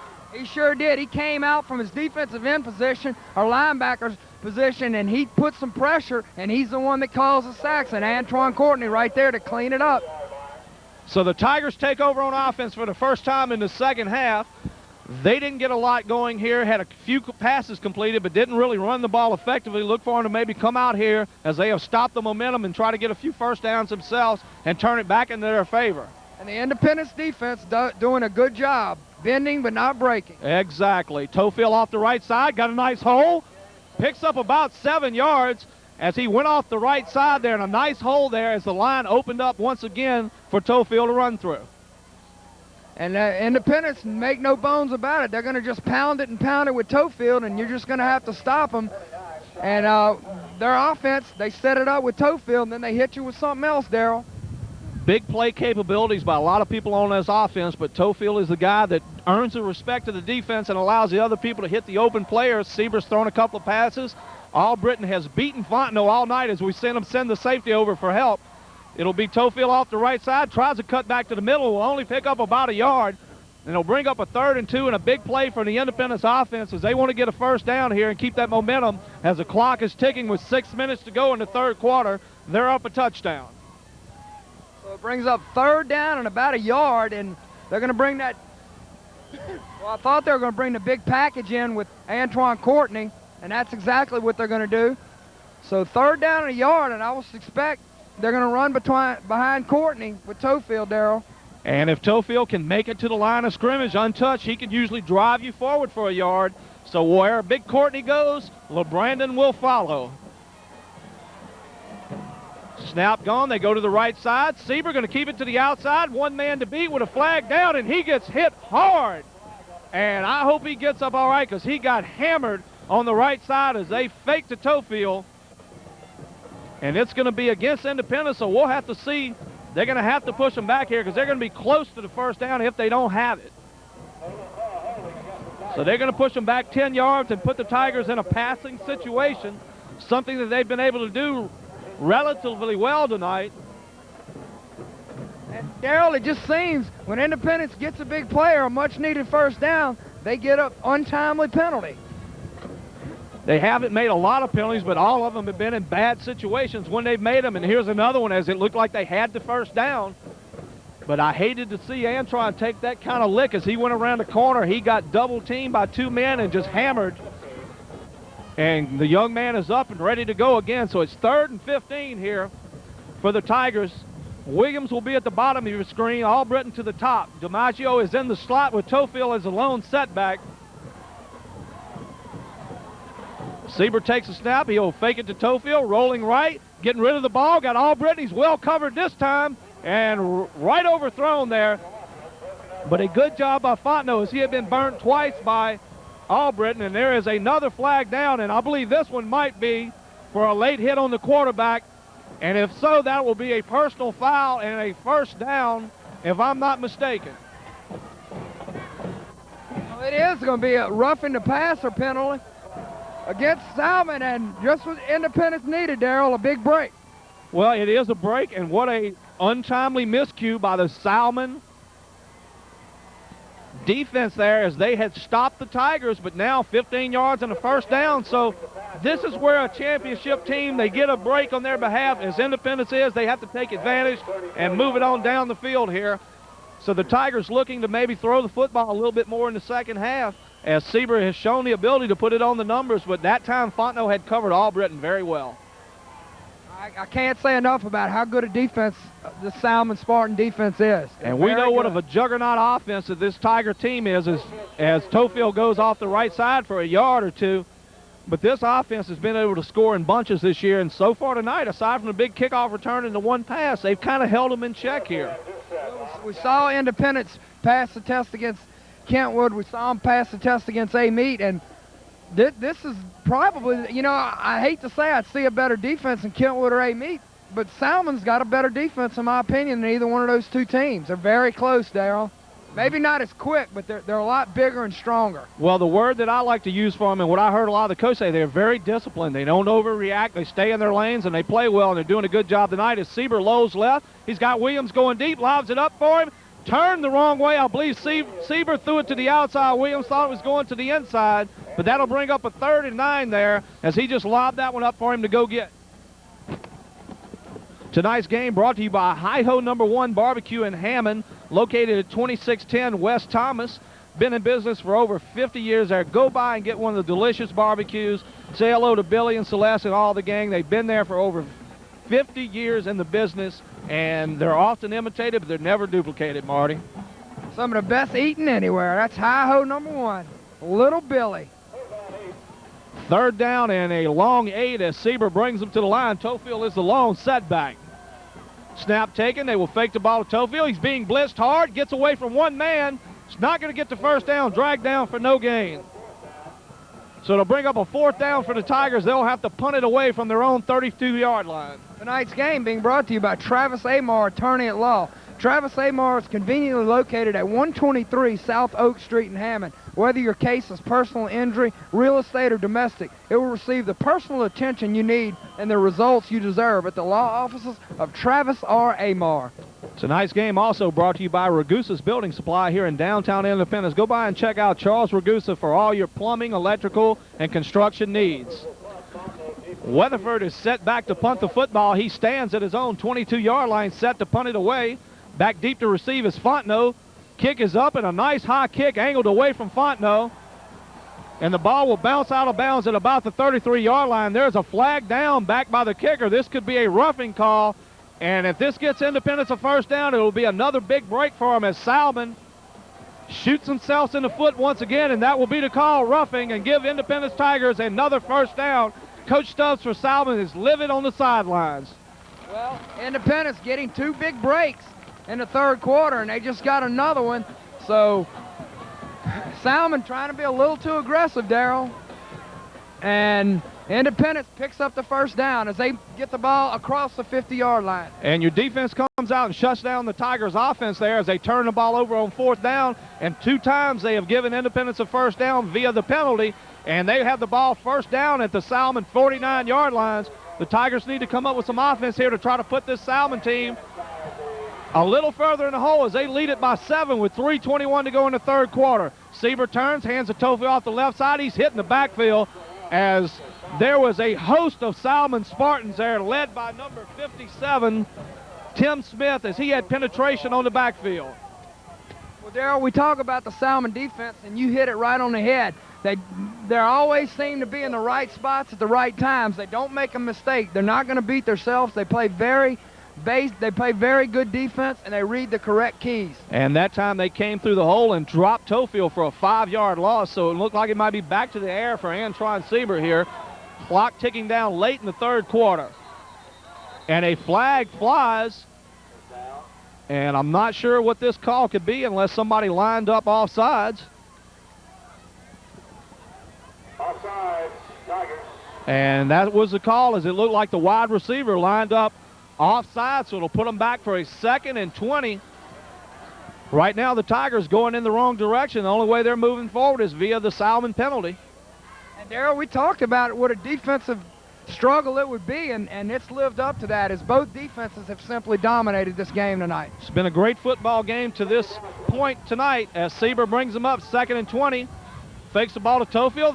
They're blitzing once again. Sieber throws the out pattern to Albritton on a line, and the young man has completed that pass time after time all year, and they go to it once again, and it'll bring up a 3rd and 5 as Albritton corralled it at the 44-yard line. That's just another good play by Sieber as he rolled out to his right, and Albritton ran a 10-yard out pattern, and he hit him right on the money. So a crucial 2nd down play, bringing up a more attainable 3rd down play, 3rd and 5. And in the area of the field, it might be 2-down territory for them also if it's a close 4th down. But that time, Salmen had the penetration and put the heat on Sieber, but he stood in the pocket and drilled the pass to Albritton and brings up a 3rd and 5. Lionel Joseph to the top half of your screen, Williams to the bottom. Big Antron Courtney in the slot as they bring it to Tofield off the left side, pounds down and will come up about 2 yards short of the first down. He'll bring up 4th and a short 2. Decision time for Coach Baggs. Bring up 4th down and 3. It looks like the Tigers will go for it here as they send Antron Sieber back onto the field. Big play here with only a minute 15 to go in the third quarter. This could be the turning point for the Tigers if they can get it here. And they may just be in there to try to draw them off sides, Darrell. They go with the power backfield, everybody inside the lanes. They turn and hand to Tofield, and he's going to be stopped way short of the first down. And the Salmen defense steps up and stuffs Tofield in the backfield. So they will take over first down at the 43-yard line. And that right there is a good defensive stand by the Spartans, and that's going to give them a little momentum, Darrell, as they were besieged by penalties, and then they make a great defensive stand. So they get the ball back on their own 43-yard line in good field position. And the call for the Tigers had to be one where you know your defense is playing well, and they've stopped them all night long. So even if you give up the ball on their side of the field, you feel like you're doing pretty good. Parkman under center once again. He will hand to Kuzan off the right side, and Antoine Smith drills him in the backfield, fought off the blocker, and stuffed him for a 3-yard loss. Well, we talked about Salmen's defense, but we're going to talk about Independence defense, as they have played just as good, if not better, than Salmen has defensively. And Antoine Smith and McLean are a fine set of linebackers, and tonight doing the job.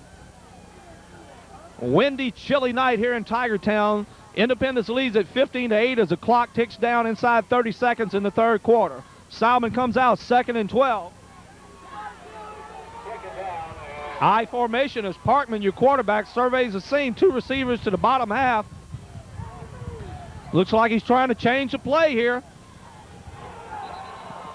And we might have got a little movement there on the Salmen line, and that'll back them up 5 yards.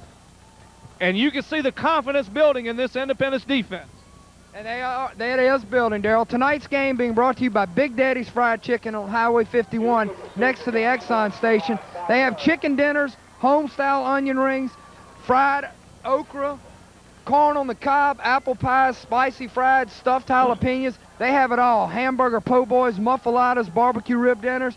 And for all your special occasions such as Christmas and Thanksgiving, don't forget those deep-fried turkeys. You got to get your orders in early. That's 878-2131, Big Daddy's Fried Chicken. And that'll be the end of the third quarter. No scoring in the third quarter. The Tigers still lead at 15-8 as they have started the clock there. And we see the 4 fingers going up by the Tigers. They know it all comes down to the fourth quarter.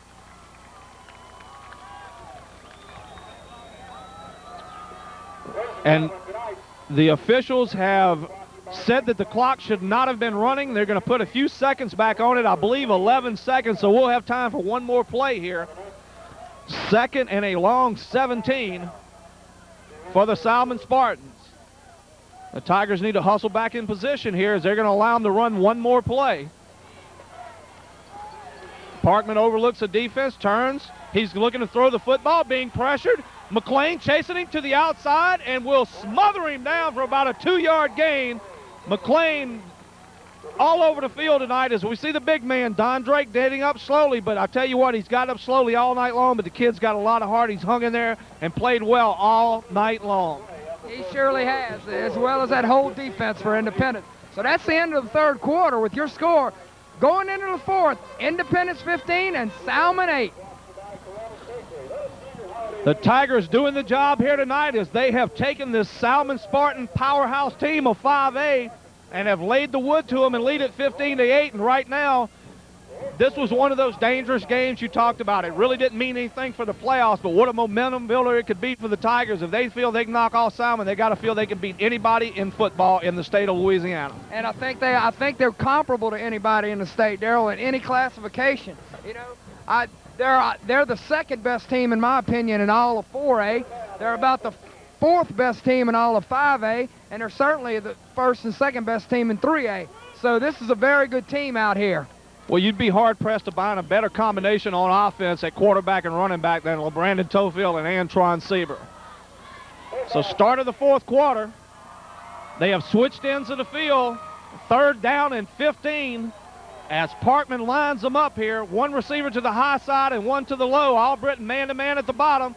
He's looking. He's got him going deep. They're trying to throw the screen to the and big Antoine Courtney levels Parkman in the backfield, drops him for a 10-yard loss. And when that big man hits you, it's hard to get up, Marty. I tell you what, he has played well all year long. He's a man among boys out there. He certainly is. He goes about 6'3", 270, and when he's on top of it, you're not going to get up. And Once again, the Independence defense doing their job, forcing Salmen to punt.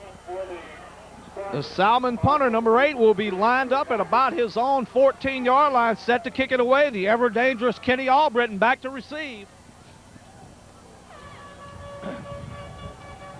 Snap is back a little to the right. He'll get the kick away, a low line drive kick. Albritton will get away from this one as it takes a Salmen bounce and goes out at the 23-yard line. So the Tigers take over on offense for their first possession in the fourth quarter, leading this one 15-8.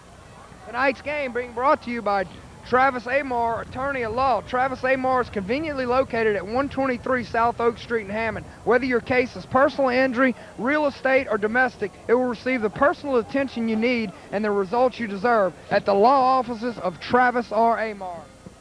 Tonight's game also being brought to you by Big Daddy's Fried Chicken, located Highway 51 North in Independence, next to the Exxon station. For all your special occasions, don't forget those deep fried turkeys at Big Daddy's Fried Chicken. First down and 10. Sieber under center will hand to Tofield off tackle as he just grinds it out for about a 2 or 3 yard gain. Hit hard down there by a host of Spartans. And right now this has been a back and forth game, and if somehow Independence can get one more big play on the board, I believe they can give them the knockout punch here, as they have the Spartans kind of staggering. The Spartans got to be wondering if they can put anything together on offense against this Independence defense. We talked about the Spartan defense all night long being highly touted, but the Independence defense has played extremely well tonight, has done the job all night long. Take away the one big turnover where the offense got the ball on the 20-yard line, they haven't given up much. 2 receivers, Williams to the high, Albritton to the low. They will turn and hand the ball, or fake the handoff to Tofield. Sieber tries to get to the outside, and there's nothing there, and he fumbles the ball, but alertly Tofield recovers. And that's just a nice hustle by Tofield, being alert enough to fall on that fumble. And so we have another penalty down, and we'll see what it is. We have a couple men down as the trainers run out on the field. And that was LeBrandon Tofield getting up slowly for the Tigers. And there is a man down for the Spartans, and I'm not sure what the flag is. And as we hear them, the roar comes to the Independence sideline. It will be a personal foul against the Spartans as they had them back 3rd and long, and they will get the penalty and bring it out to the 35-yard line, giving Independence another first down via the penalty. Well, what happened when Tofield dove on the ball, Darrell, a Salmen Spartan dove on top of him and speared him, and of course that's a personal foul. So that's going to Independence once again getting all the breaks in the second half. And a sigh of relief comes from a collective sigh of relief from the Independence sidelines. LeBrandon Tofield got up because you cannot afford an injury here as you're fixing to make the run for the big ring, the big cheese down in the dome. Everyone wants to go to the big party, and I think Independence will be there come December. Fakes the ball to hand off once again to Tofield. The blitz coming. Sieber throws the out pattern off the hands of Albritton as that one floated a little bit to the outside, had him open there, bringing up 2nd and 10, so a nice play there. But once again, the Spartan defense putting the pressure on Sieber.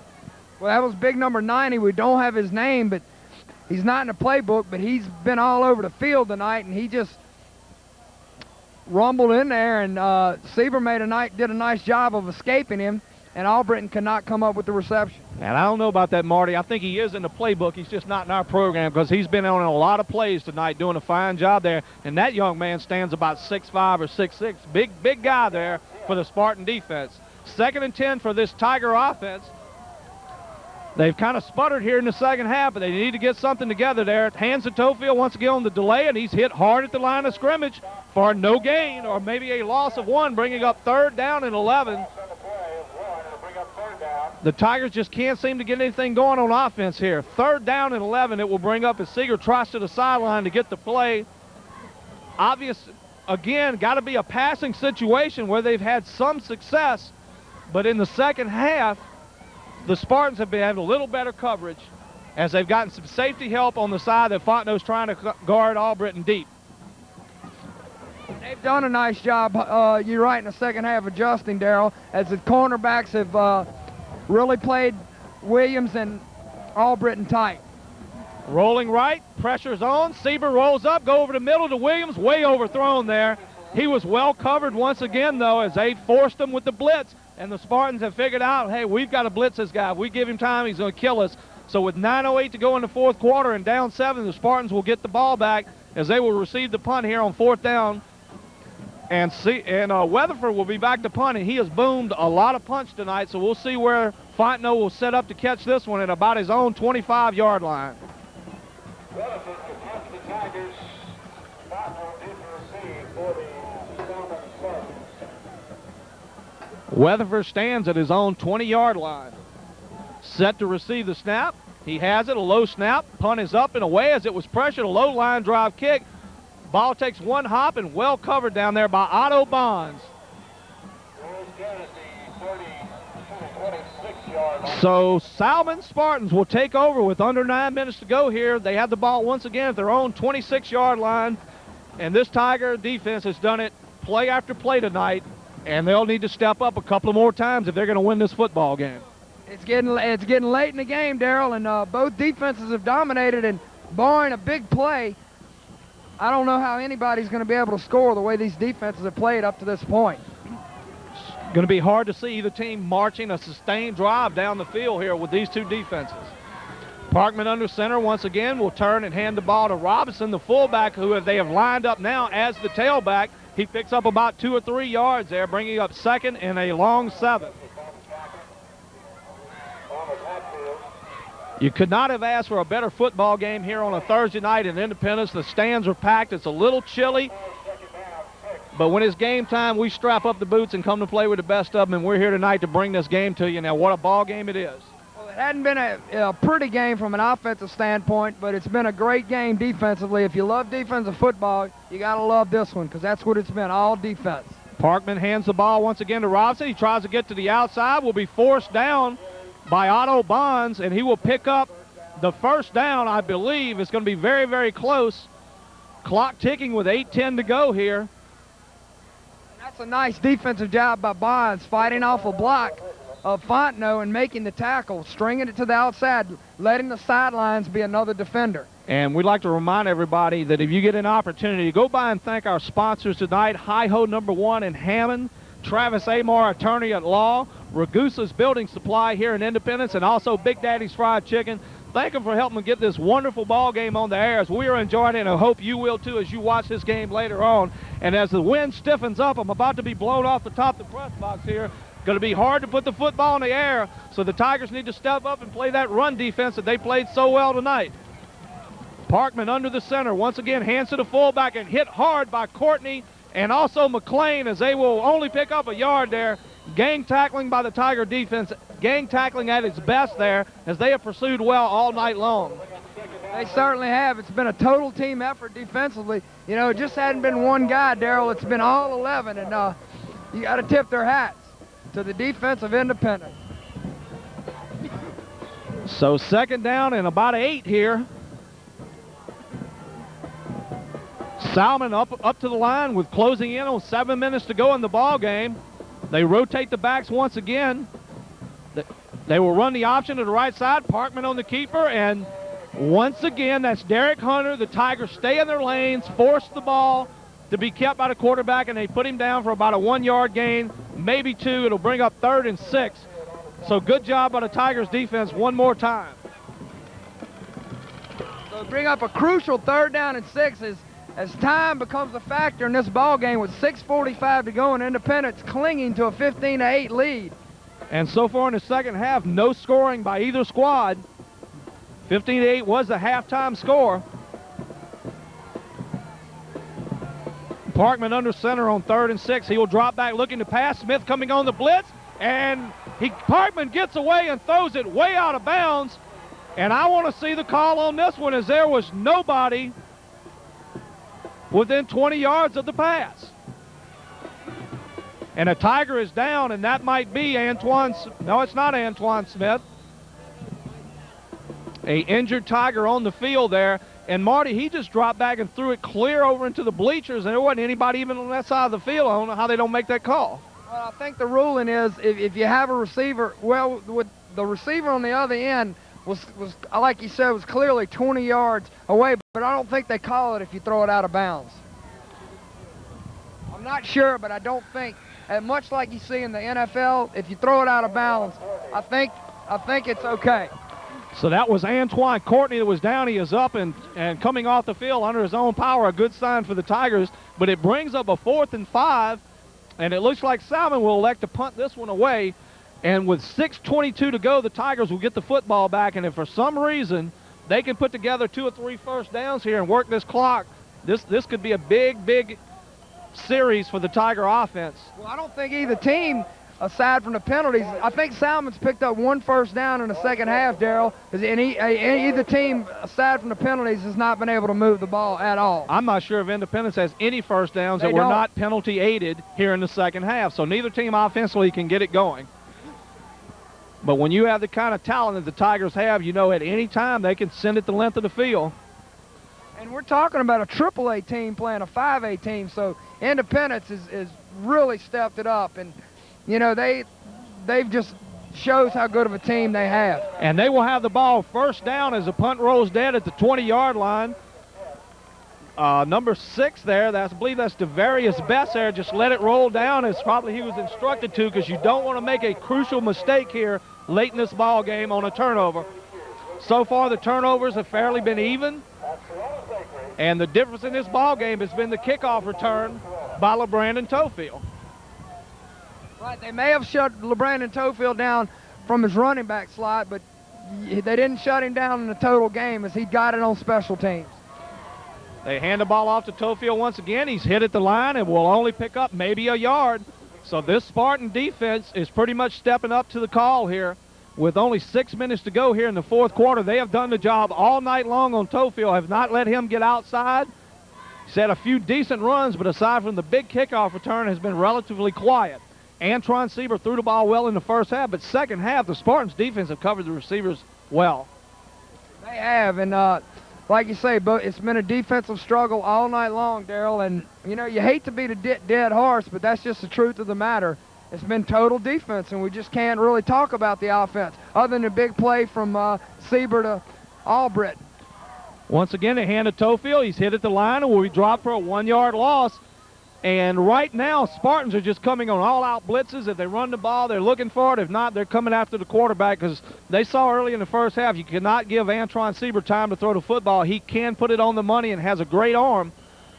Big third down play here on 3rd and 9. Field position game here, but the clock is starting to tick down. There's only 5 minutes to go in this ball game, and the Spartans desperately want to get it back for one more shot at the end zone. And I think both offenses, Daryl, have to be frustrated. They have to be. And then we see Devarius Best at a wide receiver on the bottom of your screen. Williams at the top as we see Sieber roll out. He's being pressured. Gets it off sidearm and over the head of DiMaggio as they brought the slot man across. And they will be forced to punt the football once again. So this game is going to go down to the wire, and you couldn't ask for a better one here tonight. And it is chilly night here in Tiger Town. The Tigers lead at 15-8 with 4:39 to go. They will be punting the ball from their own 20-yard line. Set deep to receive for the Spartans is Fontenot. And Salmen has not done anything offensively tonight except for the one time they got the turnover deep in the Tigers' territory and they punched it in. So it will be the load on the back of the Tiger defense once again to win this football game, as this might be the last effort that the Spartans get on offense on this series with only 4:39 to go. We hadn't seen Kenny Albritton, Daryl. I think he went out what looked like a hamstring injury, and he hadn't been back out since. Either that or cramps, because they were stretching him on the sideline. Weatherford up and away, a booming kick. And it's going to hit and roll, take a great Independence bounce, and Fontenot will get away from it and go dead at the 26-yard line. So far tonight, Quentin Weatherford has done a great job punting the football and has allowed Independence to play the field position game that they seem to be winning here in this second half.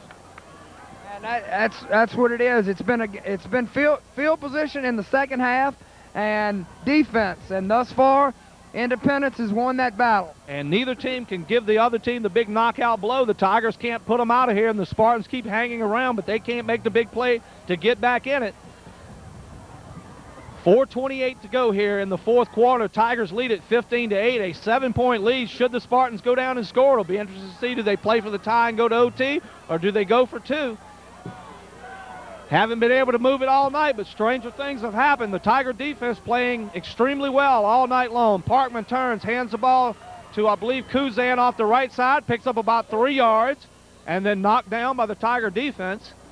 Clock ticking as the Spartans play a little hurry up on offense here. 4:14 to go and counting. Second and a long 6 here for the Spartans in the middle of the field at their own 30-yard line. A lot of time left, 4 minutes to go in this ball game. Parkman under center, taking his time, 3-back set as they're going to roll right, and it's going to be a quarterback keeper.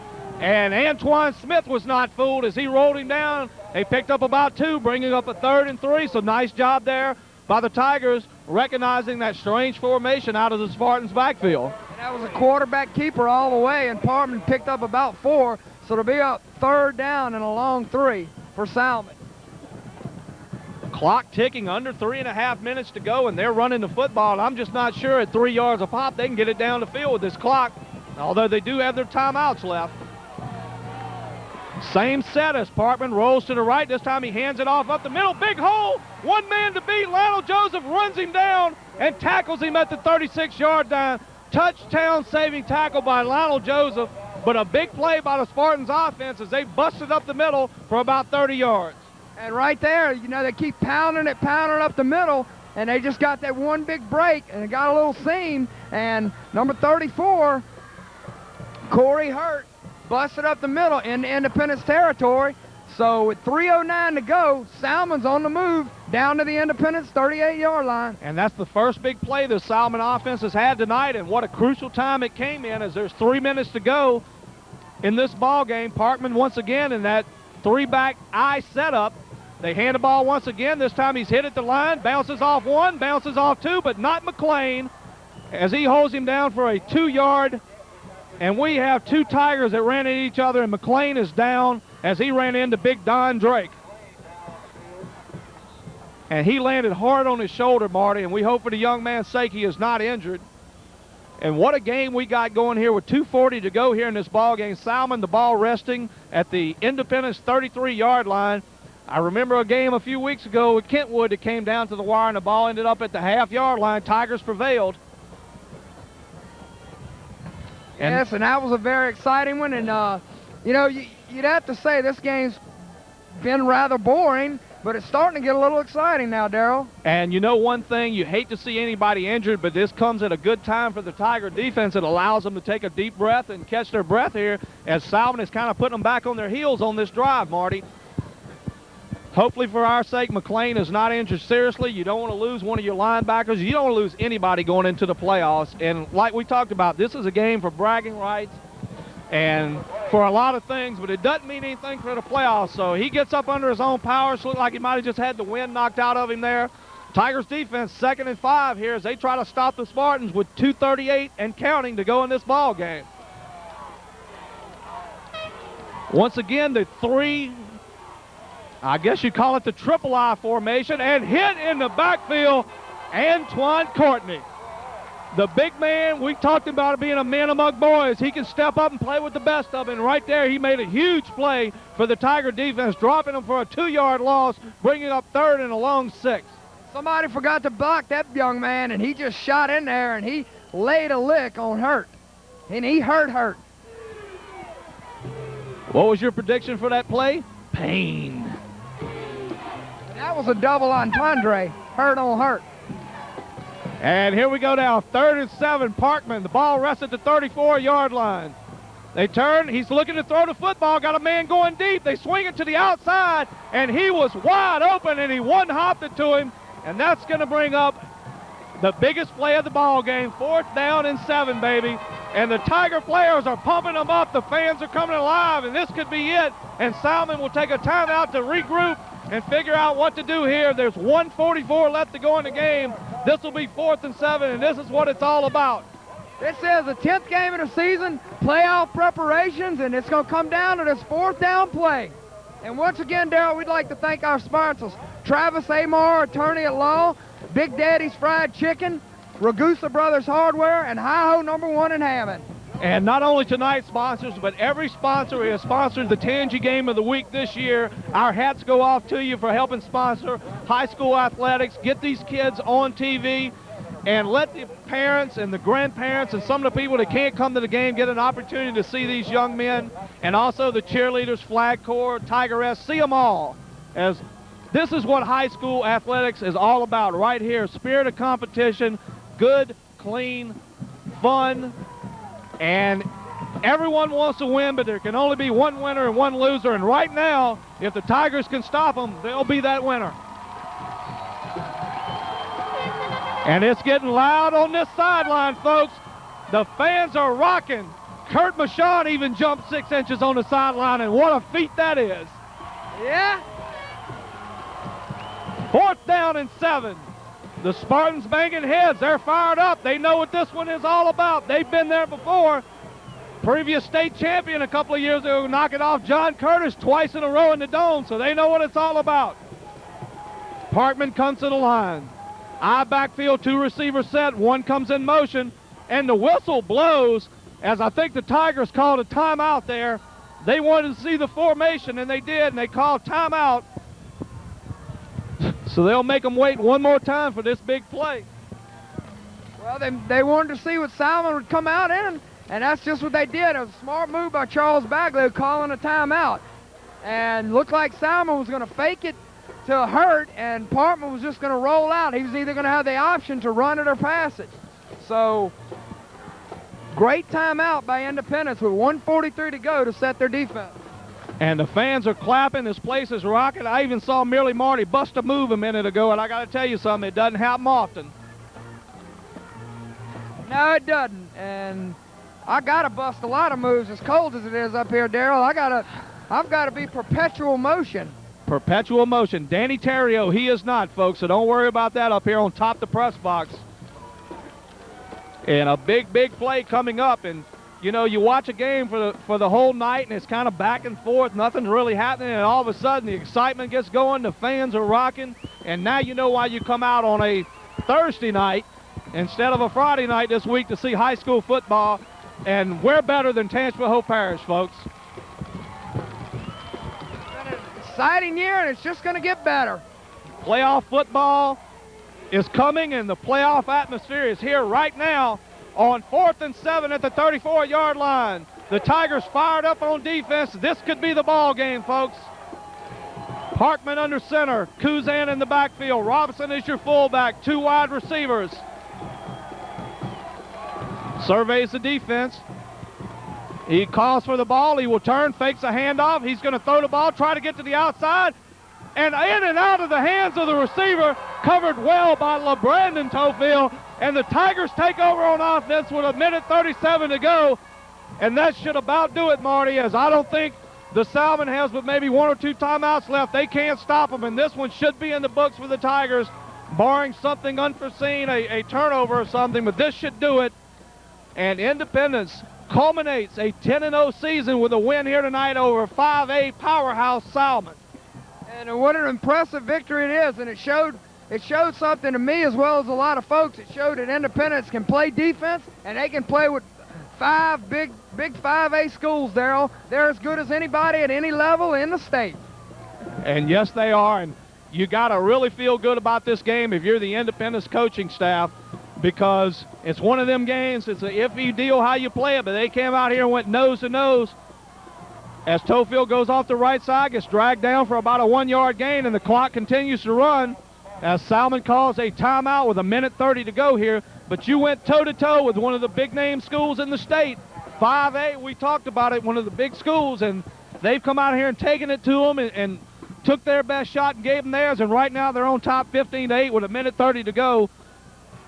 And the clock is definitely going to be in their favor, but they're going to have to get a first down here to cement it away, or they may have to punt it away and give one more desperate shot with a few ticks of the clock left.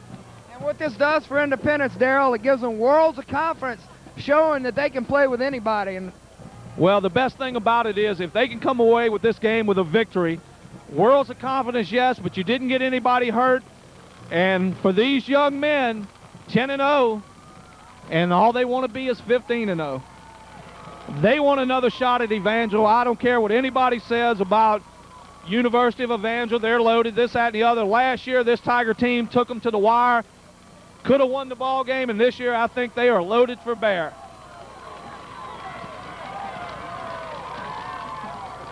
So 2nd down and 9. Tigers come to the line. Minute 30 to go here. And look for them to hand the ball off to LeBrandon Tofield. Just try to drive this Salmen team off the line here. Everybody's in the box. And it is Tofield off the right side, hitting the backfield, drives forward. Ball comes loose, but it had been blown down.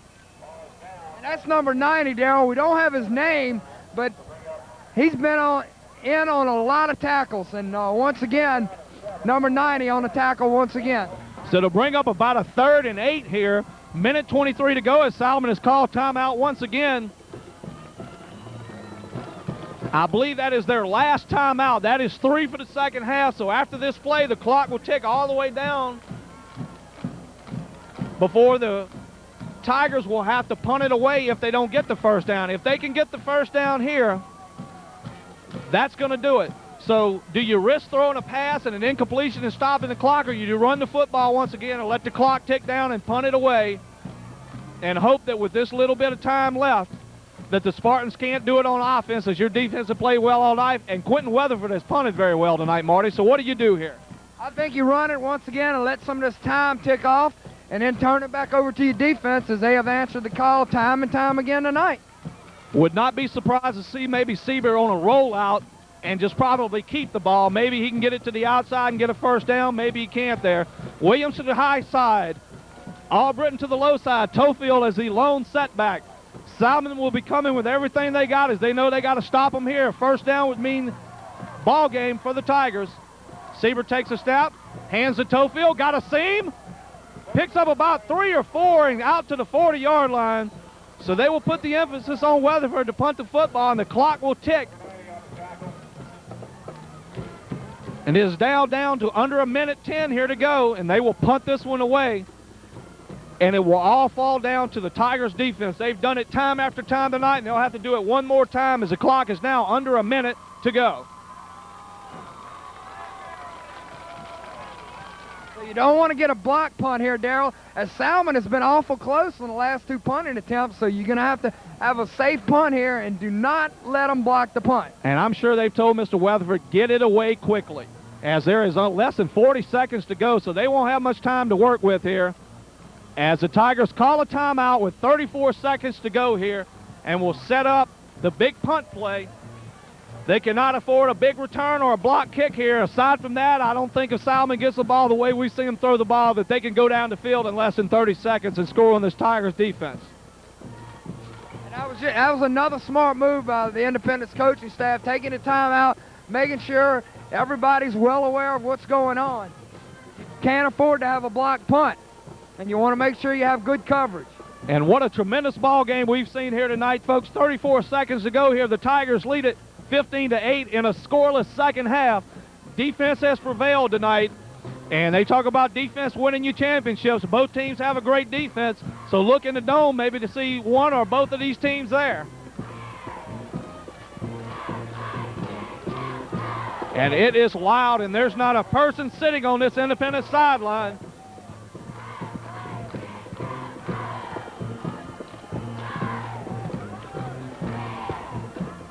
Courtney the snap, nice snap.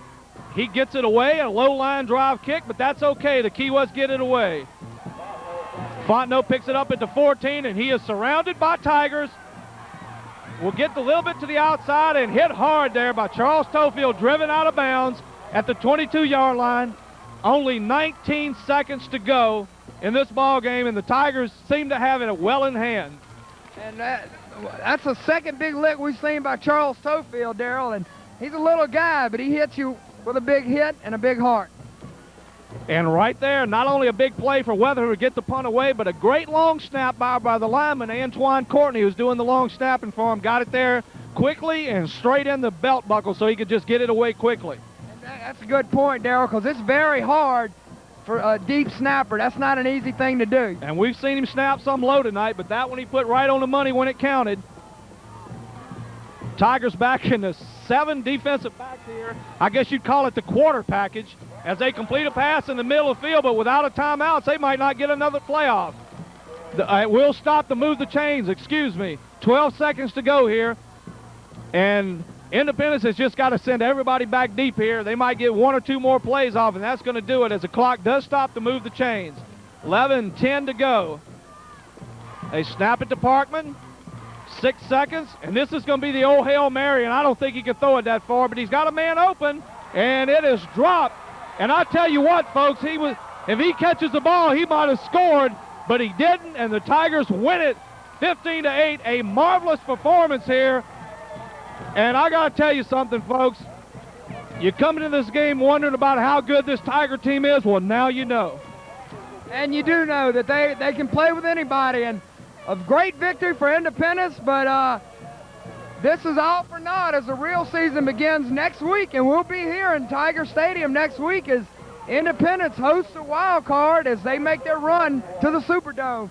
So for Darrell Smith and Catfish Phil, I'm Marty Morgan saying goodbye from Independence with your final score, Independence 15 and Salmen 8. See ya.